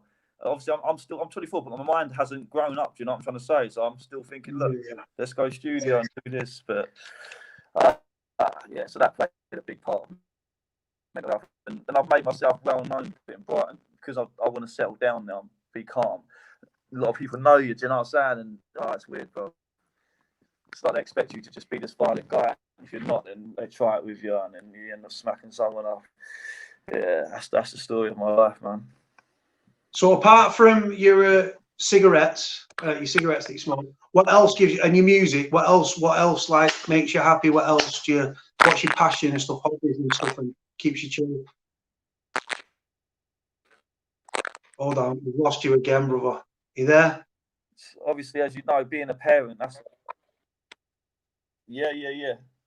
Got you, bro. Can you hear me? Yeah, got you now, bro. Yeah. I don't know what it is. Well, I've got it just stuck in charge, and my phone ain't even going past 10%. I don't know if that's playing a part of it or what. But yeah, being a dad, man, that's my main thing. You know, that definitely keeps me stabilised. And other than that, bro, it's just I don't know, man. Like podcasts, I watch a lot of podcasts, man. But sometimes it's knowledge. Who do you watch, bro? Who do you watch? English. He's my friend. James English, and obviously Sean Atwood. I watched the one with him. That was good, man. That was a while ago, but I feel like you should go on James English because I don't know, man. I just prefer English now. Maybe because it's new and the people he gets on are a bit more relevant than what Sean gets on. But nothing bad against Sean and James actually work very close together. They actually they work because even though technically you could see it as competition, they actually work very well together and they team up and stuff and they put connections to each other. So they both can get different things out of the different guests. They both got, when it comes to James and Sean as podcasters, they've both got their own individual skills. They know how to get the best out of a situation with their laid back sort of, when you're talking to somebody and it's so laid back, you get more out of it. If a journalist is asking you questions, they're very intrusive and bam, bam, bam. But when it's such a laid back atmosphere, you sort of open up more and you sort of let your guard down a little bit. You know what I'm saying? But yeah, James is fantastic. Sean is amazing. And they work very close together and they share guests and stuff like that. I mean, they both move now from they've done actors, they've done rappers. I mean, Tiny Temper, all this sort of stuff. Yeah, Skepta. I think Skepta's gone on one, Tiny Temper. But then now they're moving into the music side of things as well. So it's coming away from criminals and gangsters and prisoners and all that good stuff. Man. Your phone, bro, are you there, bro? I'm here, but I don't get why it's doing that. I can't hear you, bro.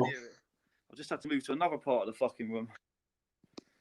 Can you hear me now, G? Man. That's cool, bro. There, solid, bro. It's solid connection where you are right there. But it's a bastard, bro. Literally, as I'm talking to you, my phone wire's there, bro. My phone's on charge as I'm talking to you. I've got to got to link it. Like I've got my other phone down here. Oh, it's a madness. Hold on. Oh no, I don't want to play that. Hold on. Have you heard that Skinny Man? Yeah, man. Yeah, shit. You know what life's like, man's ups and downs, bro. It's just dealing with the downs, mate. How do you deal with it? Apart from your cigarettes and the music, how do you deal with the downs? Well, the cigarettes have just been like recent, you know what I mean? But how do I deal with it, man? Fucking hell. It's tough, innit? I take walks and that, G. Honestly, I'll probably go for like an hour walk or something. It just clears my.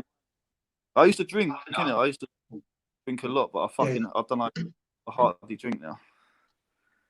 But yeah, play that tune, G. You've got a lot of energy, bro. You see, I look at it, and because people say people think I've got ADHD, right? Now other people say, no, you've not got ADHD. So with you, what have you been diagnosed with having? Like you said, like the anxiety side of things, but is it normally when you said before, you mentioned vigilance, right? I suffer with complex post-traumatic stress disorder with hypervigilance, brother. Hypervigilance is in a constant state of alert to any potential threat, brother, whether it's rational or irrational. I don't know if you got that. Bruv, my doctors are shit as well. All I've done like this psychologist side of things. Like they put it down as PTSD, and that's why I get pregabalins because they're quite hard to get. But yeah, I'll get them. Yeah, fuck knows, bruv. My doctors are shit. I need to try and find a way to get properly tested. You know. I think pregabs, aren't pregabs like a strong nerve agent? Be like, I know people with bad backs, severely bad backs, take them. Yeah, I thought it was like a nerve suppressor. Yeah, it's for like for that and like anxiety as well. It says it in the booklet you get inside the pills. You know when you get that little thing, what it does. I got introduced to them in Bullingdon, and I just remember it. I just thought, yeah, they're banging pills. And when I was going to the doctors, I was trying to get on them for ages, man. They wouldn't give them to me. They'll just give me like the odd little Valiums, like one box to just, once you've done them, you've done them. But like, they were just trying to get me back on stuff like citalopram and mirtazapine and sertraline. And I don't like all them ones, bro. They don't work for me. They make me feel down. You know what I'm saying? But with prebabs, just take a couple of them, mate.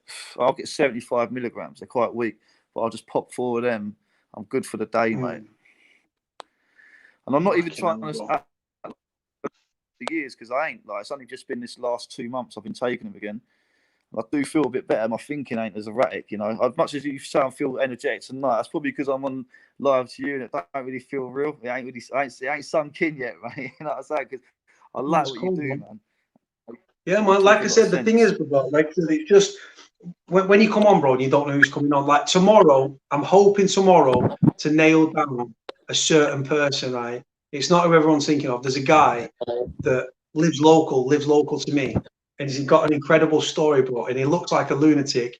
I've never spoken to him on the phone, but we've swapped numbers. And we're supposed to have done it tonight, yeah. But I had to watch my Coronation Street back. So I said, listen, can we do it at 9 bells? Yeah, 9:15. He said, nah. He said, it'd be too late for me. So he said, we'll do it tomorrow. So like, sweet. So this one I'm hoping, I really want to get this guy on because his story is fucking mental. And really fucking not. He's a not, well, he was a not. But he's lived a hell of a life, and I'm hoping he comes on tomorrow. But I don't know if it's going to happen. But when you come on, I just say, there's my number. You want to come on to the shit show? Hit me up. You hit me up. Send you the link. You're here. It's as simple as that, bro. I'm not a podcaster, bro. I'm not James English. I'm not Sean Atwood. My thing's about prison, bro. But this is prison. We spoke prison. We spoke mental health. Spoke music. Spoke family life. Yeah, man. So when are you off license, brother? How long you got left on license? No, I got off license 2016, but then I had that drink driving offence last year where I just got caught. I pulled over, told them I ain't got a license or whatnot. It was quite funny, man. But yeah, obviously, bro, I don't want to say too much, but yeah. Put it this way, I blew. I blew the right amount on the limit, bro. Not even over. I didn't blow over. 36 and under. Brother, I didn't even blow over. That's mad, isn't it? And like, anyway, but yeah, I was quite happy with that. Very fucking happy with that. And went guilty. Like, them machines don't lie, bro. Them machines don't lie, bro. If you had 36 milligrams or less, bro, that's you're sweet. Get on your way, brother. Yeah. I had a meal before I got in the car, so I'm pretty sure that helped. You know what I'm saying? But what was I getting at? Yeah. No, you end up getting 6 months. You're talking about you got nicked for the drink driving and you've licensed. You're still with probation. Yeah, so I got a 6 month suspended prison sentence. This is what I'm saying. We get treated differently, bruv, and 2 years probation for that, mate, and a fine. So my suspended sentence. Yeah. But it's all right, man. My probation officer's all right, who I've got. She seems cool. But I've known her for years anyway, you know, on and off when I've been there. But you know So how how long you got left? guys. How long you got left on this 2-year supervision? This 2-year probation? Mate, that's what I mean. I'm tripping, bruv, because I come off probation next June. So, like, the drink driving was about just over a year ago then, wasn't it? Do you know what I'm saying? Yeah. It was mad, man. I didn't try and get away. If I would have tried to drive off, you know what I mean? Then I probably would have got jail for that. Racking up charges, bro. You would have probably gone to jail, bro. Dangerous driving, due care and attention, all that crazy shit, bro. You know what I'm saying? Yeah, I've got a driving ban and all that. I'll come off that in February, so it'd be nice to fucking get back on the road again, legit. You know, I've never had a license. Madness. But I can drive as well. But I'm not one of them guys that constantly drive. Do you know what I'm saying? I prefer a moped, if that makes sense. Or maybe I'm still young in my mind. Have you got your provisional, bro? Man. I can't get it again until February. I did have it. I've still got the card, but right, you lost it on the things. When you said you didn't have a license, I didn't know if you meant provisional or you just don't have one. So right, so you've got it, but you've obviously lost it for this.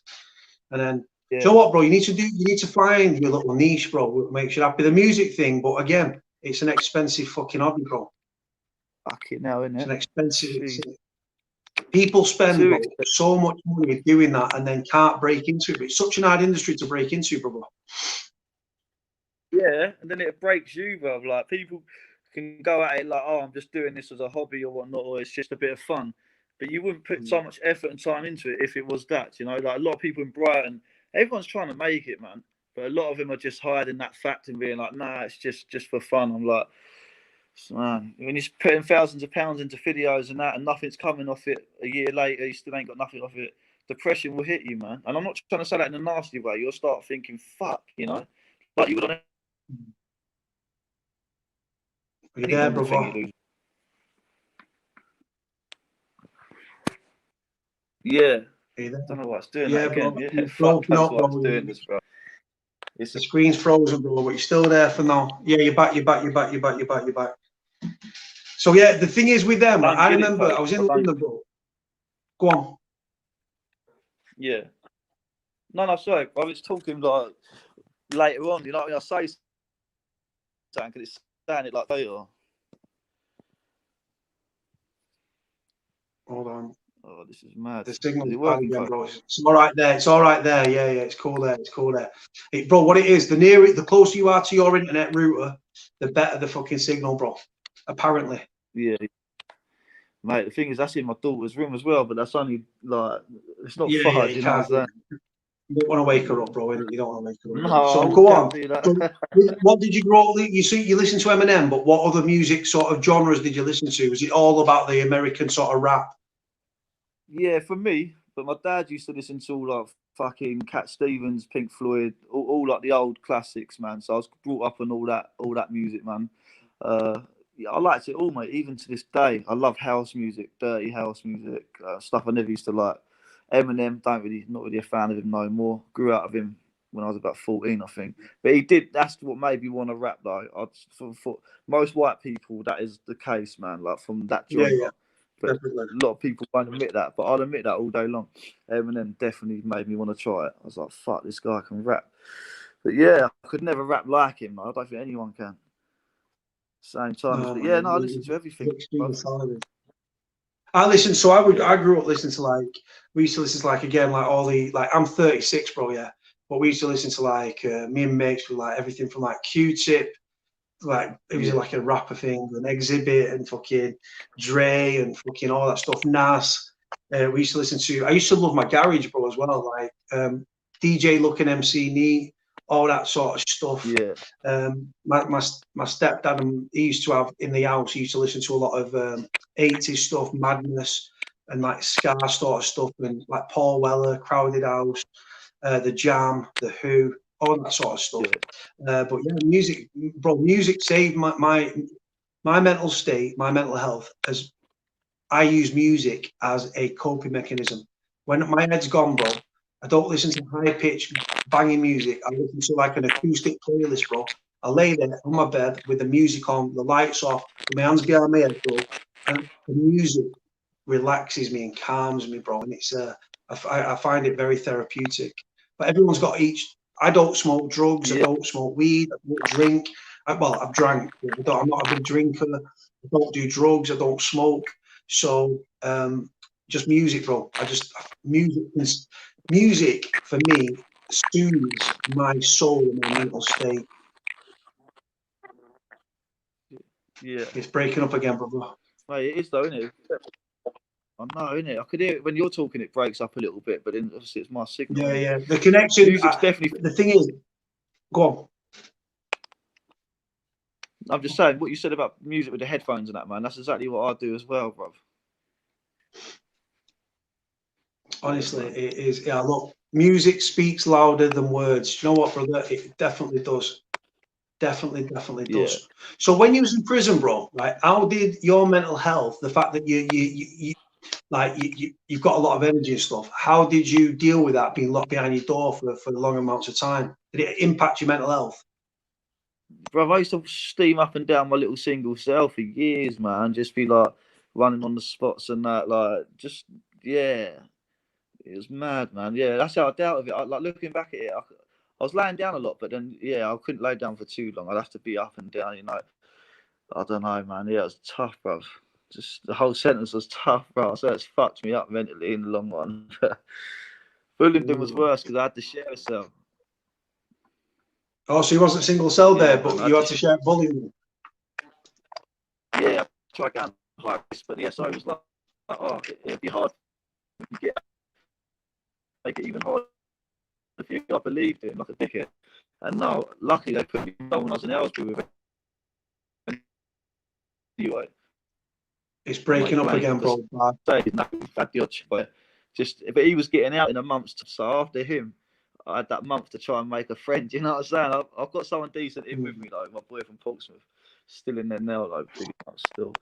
But yeah, we had a laugh, man. That was the funny bit about it, like just being in my cell. It was comical, man, with my mate from Portsmouth. I don't want to say his name in case like someone knows him and don't like him, but yeah, he was funny as fuck, bro. So we used to have a laugh, man.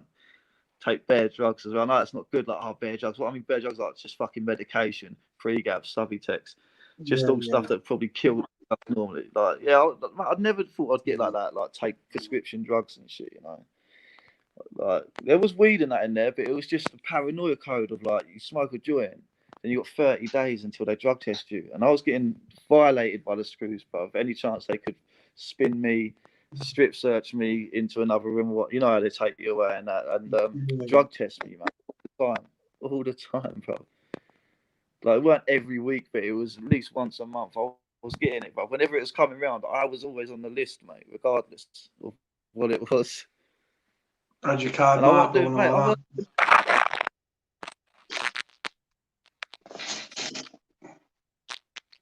What's that, mate? Your signal's really bad, brother. Really bad. It bops in, bro. Then it bops out, brother. Then it's all right for a minute. Then it's not. It's just internet, bro, and it's just shit. This is What's that? I can't hear you, brother. I can do about it. Shall I jump back in and jump back out? You're all right there where you are, bro. Got you again. Got you again, brother. You there? Hello? Hello? Hello? Oh, he's dropped off. Yeah. What we'll do, if Ross comes back in, we'll speak for another 5 minutes or so. And then just the internet connection, guys, it's a constant problem. He's jumped back in. We'll speak for another couple of minutes. Then we'll move on from Ross, just because the internet connection is so bad. And then I might get somebody else in. I'm not doing like a 5-6 hour thing tonight. I am knackered, let me tell you. I'm really tired. And I've got to have my tea yet as well. Just remembered.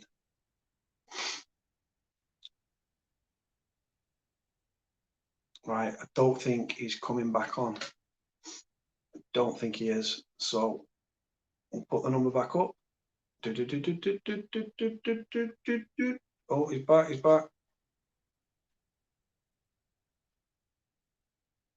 You there, brother? Yes, bro. Yeah, bro. We'll do another 5 minutes or so, bro. Just because the internet connection, bro, it's a fucking nightmare, isn't it? Honest to God, I have to stream on this phone because if I stream on this one, bro, it just breaks up all the time. This one's a solid connection. This. It's all right, man. Obviously now I've got your number now. I'll catch you anyway whenever you get time. We've done like 2 hours in sweater. Hold on, stay there. Don't want to do this fucking. There we go. It's got this little fucking remote thing. Yeah. Like just two. Man.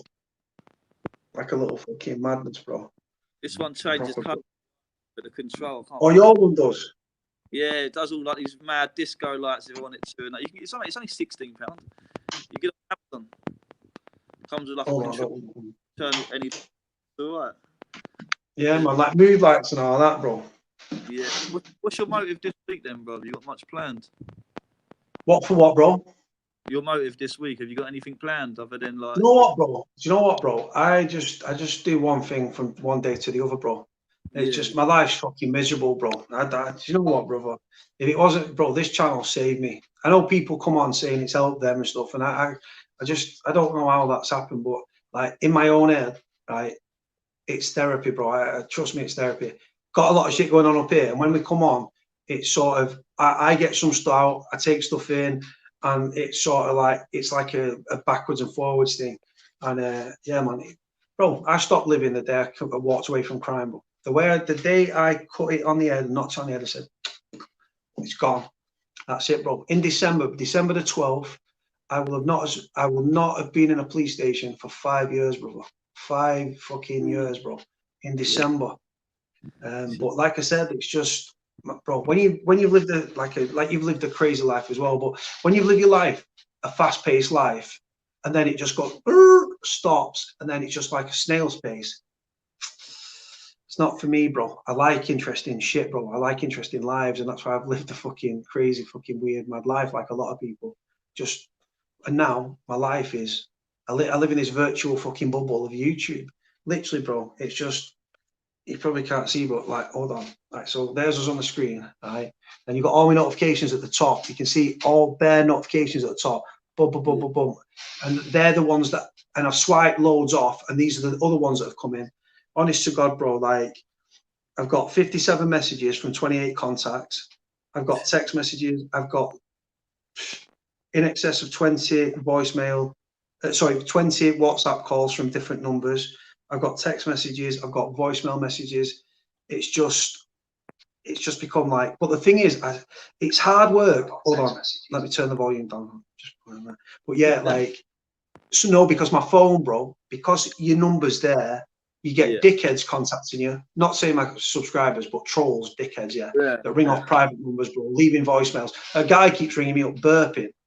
And it's like, it just rings me. I don't answer it. He's like, then he'll send me another voicemail, and it's just like, just idiots, mate. And then you've got the wicked subscribers. Then you've got like people that need our advice or the feeling down. The amount of people that have contacted me saying they've been through some fucking heavy, serious shit, and they're not ready to talk or they're not ready to come on camera. If anybody's out there that wants to come on and you don't want to show your face, right? Before you come into the room, you can do this. There. You can actually knock your camera off, so people don't have to see your face. But yeah, bro, it's just fucking mad. It's like I said, I'm not Sean Atwood, I'm not James English, but I'm not trying to be James English or Sean Atwood. I respect them both as individuals. I've corresponded with James in the past. Obviously, I've got Sean's number. I spoke to Sean a few weeks ago. I was with a friend of mine from the channel Cube. Put him on the phone. He spoke to him. So yeah, so it's just they're the best at what they do. I'm just a little baby YouTuber with a little loyal number of people. And it's just growing, bro. It's slowly growing. I'm not trying to be a big YouTuber. I don't want, like, I want it to grow, but I don't want like hundreds of thousands, bro, because my content's not all that. So I just want I'd rather have a small number of loyal people than a high number of just fucking idiots and like a mixture of things. So yeah, my life's boring, bro. Truth be told, I try to expose prisons. Go on. No, it seems like you've got it sus though, man. And the fact your life's boring, bro, like, without trying to make it mean now, if I didn't have my kids, I probably, you know, wouldn't be here, bro. You know, it's real like that. I'm not saying the missus doesn't do anything for me, but you know, it just gets, sometimes some things can get a bit distant, or the kids have saved me. That's what I'm trying to get at. So I don't know. Yeah, man. It's easy for me to say yeah, go and find something. But it's just, I know. I feel like something's missing. I feel like something's missing in your life. There is something missing. I don't know. You just don't see. You've got your missus. You love your kids and you love your missus, but there's something missing that's not quite. I don't know. You don't sound complete. You don't sound happy neither, bro. You sound like you might have a bit of depression or something. I'm still trying to find peace, bro. That's the main thing. I don't even know if that even exists. Do you know? I'm trying to find something that's probably not even real. But yeah, I just meditate a lot and try and just achieve some sort of fucking calmness in my life, you know, because I'm calm anyway. It's just like I say, I've got some friends still to this day, and I could go out drinking in the pub, and exactly like you, like someone could just be angry at someone, and I'm just there, bro. Even being there puts you in the position, you know. So could be joint enterprise off, bro. On the joint enterprise. Maybe I'm just always on edge that saying it's going to go down. Something like, I don't put myself out there. I'm not even living that sort of life, you know what I mean? But yeah. You're completely away from all that. Yeah, I like to think I am. Still got beef, you know. I've still got people out there that said they're going to do this when they see me or whatnot, and whatever, you know. I still go about whatever I've got to do when I go out, you know. So, not trying to sound hard. You know what it's like, man. I'm not letting that little dickhead try and fucking. So do you do like yoga or something like that? Where you meditate? Sean does a lot of meditating, and it brings a calmness to him and all that and stuff, and like energy and all that good stuff. So like, have you ever thought, like, I remember in prison, there's some gang lads that were up on a joint enterprise. William George and the boys, yeah, they killed some kid. And he was on remand. They got convicted now. I can say it is what it is. They got convicted. And they used to go to yoga in the prison at Forest Bank. Yeah, he never really spoke to me, doing all this fucking like thingy poses. Not taking the piss out of them. It's each to their own, but it's not. I don't think it's something I don't think it'd help me. I don't think I'd benefit from it. I think I get bored of it. So that's why I don't do it. But meditation, in what way? Sitting in a room, chilled out, or like actually meditating? Yeah. I'll just put like YouTube on, some meditating music, exactly what I search, and I'll just do what I learned in prison. You don't have to do it like how they teach you, like sitting up with your hands out. I'll just lay on the sofa, sitting all that like spiritual. Yeah, I'll just fall asleep, bruv. And Kelly will probably just get up and turn off the TV, whatever room I'm sleeping in. And mate, that's my meditating. You know, I ain't even got the time to sit there in the day and do it. I've got kids, and you know, like if Amy, my youngest, ain't at nursery, I've got to entertain her for the day. And if it ain't shit, whether take her out. But then because of COVID, it's you know what I mean. It's just, I'm not saying I'm scared of it and I don't want to get it, because you know we're going out, so I'm putting myself at risk to get it. What else are you gonna do with kids, man? You can't stay indoors all the time. And you know, especially my youngest, man. She's very energetic, like me. She looks like her mum, but she's just like me, man. She's funny, man. Yeah. So I mean, the kids have. Have you ever tried to rekindle things with your mum? Have you ever tried to go back down the route of rekindling like the relationship with your family? Yeah. They're just dickheads, bruv. Honestly, my oldest, Ella, stayed at my sister's the other night. My sister rang my mum to say Ella was there. And my mum was like, "Oh, bring her up here. I'm not coming all the way down." It's only literally like a 15-minute walk or a 3 bus stop journey, like 3 stops on a bus. You know what I mean? To get to my mum's to my sister's, and yeah, my sister's like, "Well, no, she's not coming up because Ross don't like me. Don't want her around my dad because he's just a spiteful cunt, man." Like, yeah. I have to get to that story another day, man. But he's a spiteful cunt. It sounds like that there might have been too much has gone on, bro, to rekindle that relationship. Yeah, and the kids have seen it as well. You know, like Ella's seen the way they have, and they've treated her in a different way as well before in front of me. And I thought, no, you could lock and fuck off. Don't, you know, it's not happening. Not the way you treat me. You're not putting that in my kids' heads, like trying to train them or tell them off like that. No, that's not happening. So yeah, we ain't ever going to get on. No way. I can't ever see it happening. I've had too many times where I've fallen out of him and ain't spoke to him for years after prison.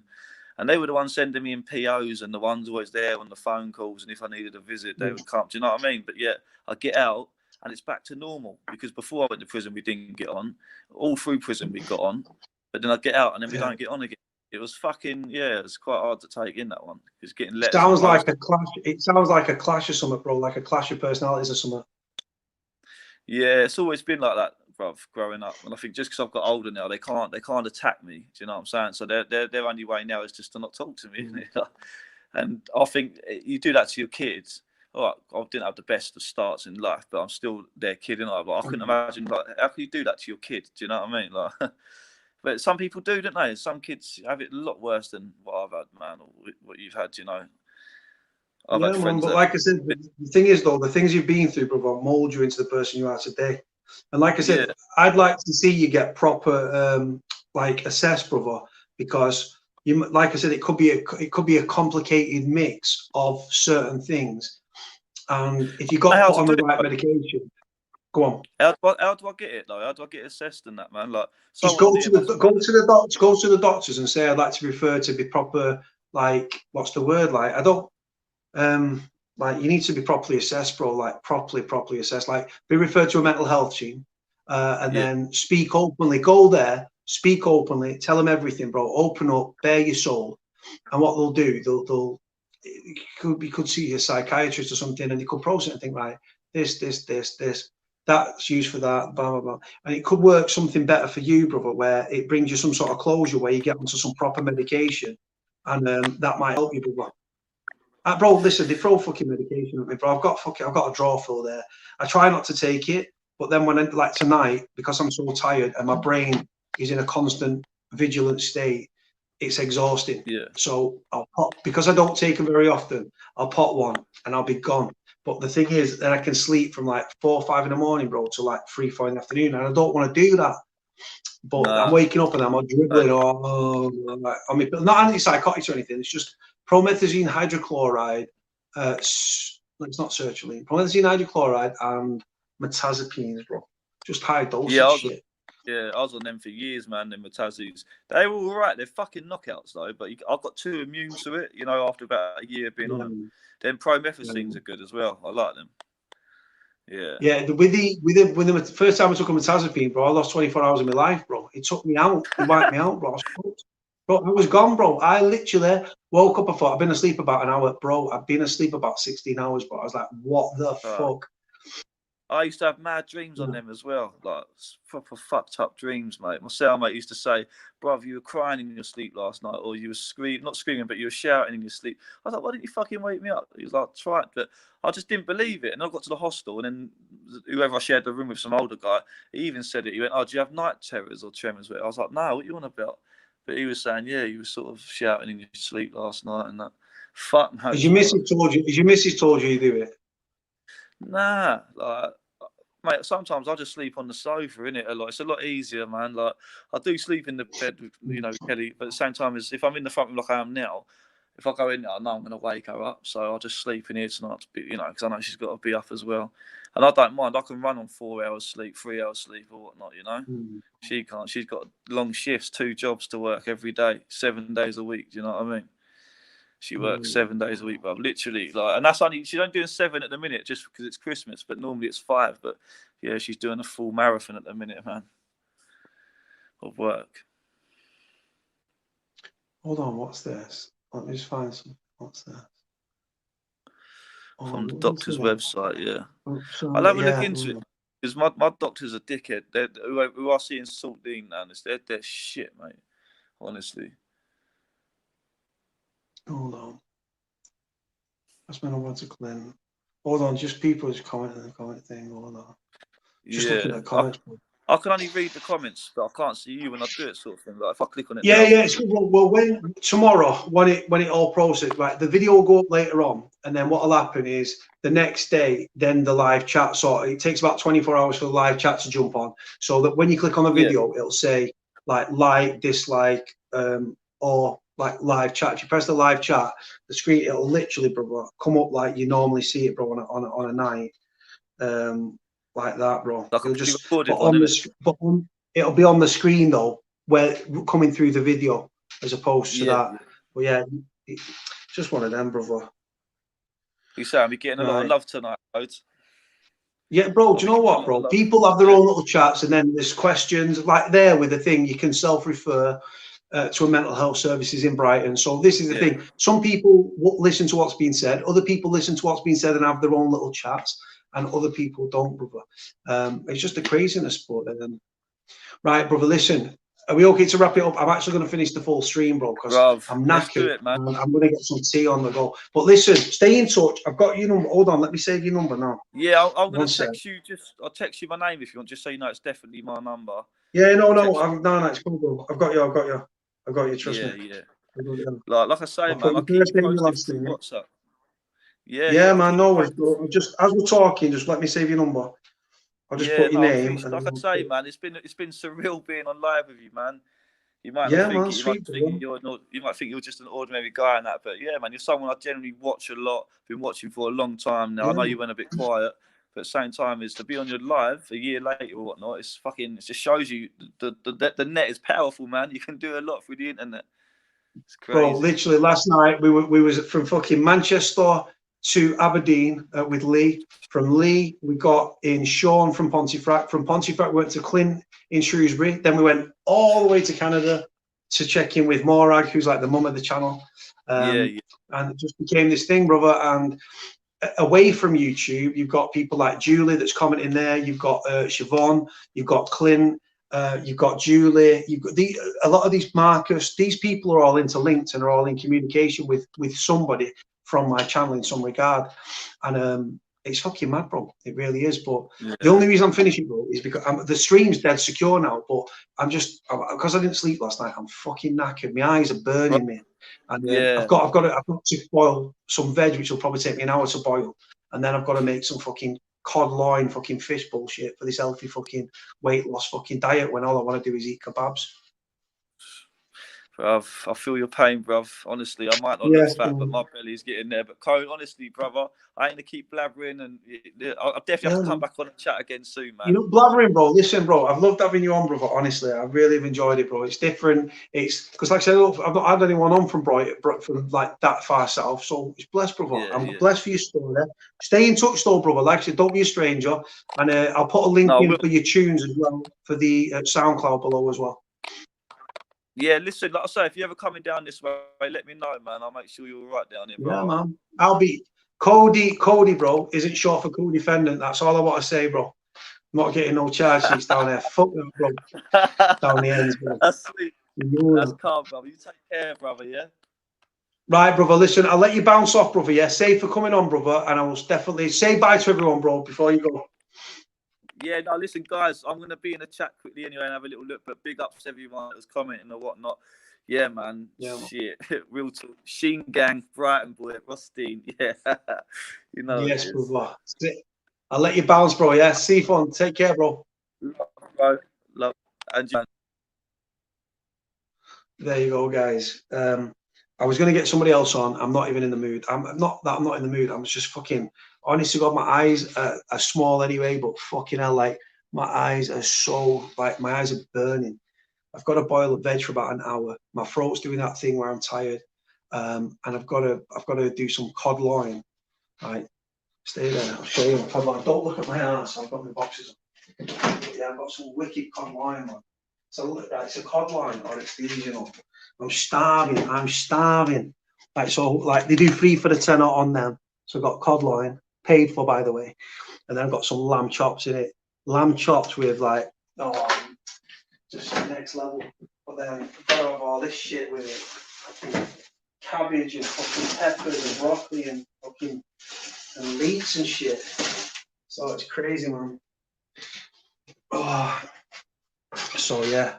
So I'm absolutely knackered. I'm really tired.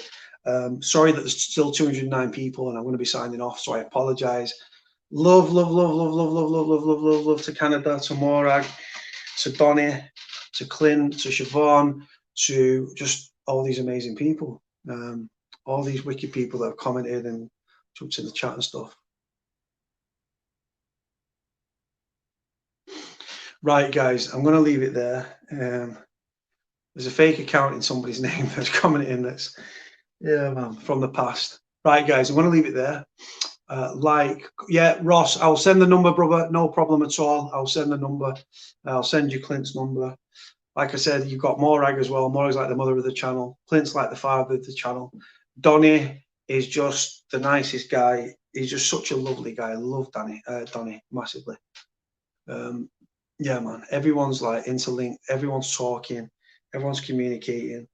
Yeah. Sorry that I've not been my full thingy tonight. I'm so tired. I cannot tell you.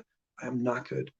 I stayed awake all yesterday, all through the night. Did a 6-hour live, and then fucking was on the phone to a journalist trying to bust this Forest Bank story. at 8 a.m. this morning. As soon as he started work at 8 a.m., I rang him. And then I went to sleep about 20 past 8 and then woke up about fucking 11 o'clock. So I am goosed. Again, blessed to everyone for coming on this channel. Blessed to have Ross on the channel as well. Yeah, man. Thank you everyone for tuning in. I'm not going to talk more than I have to because I do that all the time. Like, comment, subscribe. Cody is... Oh, if you need to get hold of me, by the way, there's my number. I shouldn't have to put my number on the screen. I think everyone's got it. So yeah, wicked. Thank you for everyone coming on. And we'll do it again tomorrow. I've got someone lined up tomorrow. I don't know if it's going to come off. If it comes off, I will be extremely happy because this person is not the people you're thinking of or the person you're thinking of. It is somebody else. But this guy's story, just, I don't even know the full story, but I know what I've read and I fucking want to get him on and he's up for doing it. So hopefully tomorrow we'll get it done. Gonna leave it there, guys. Like, comment, subscribe. Cody is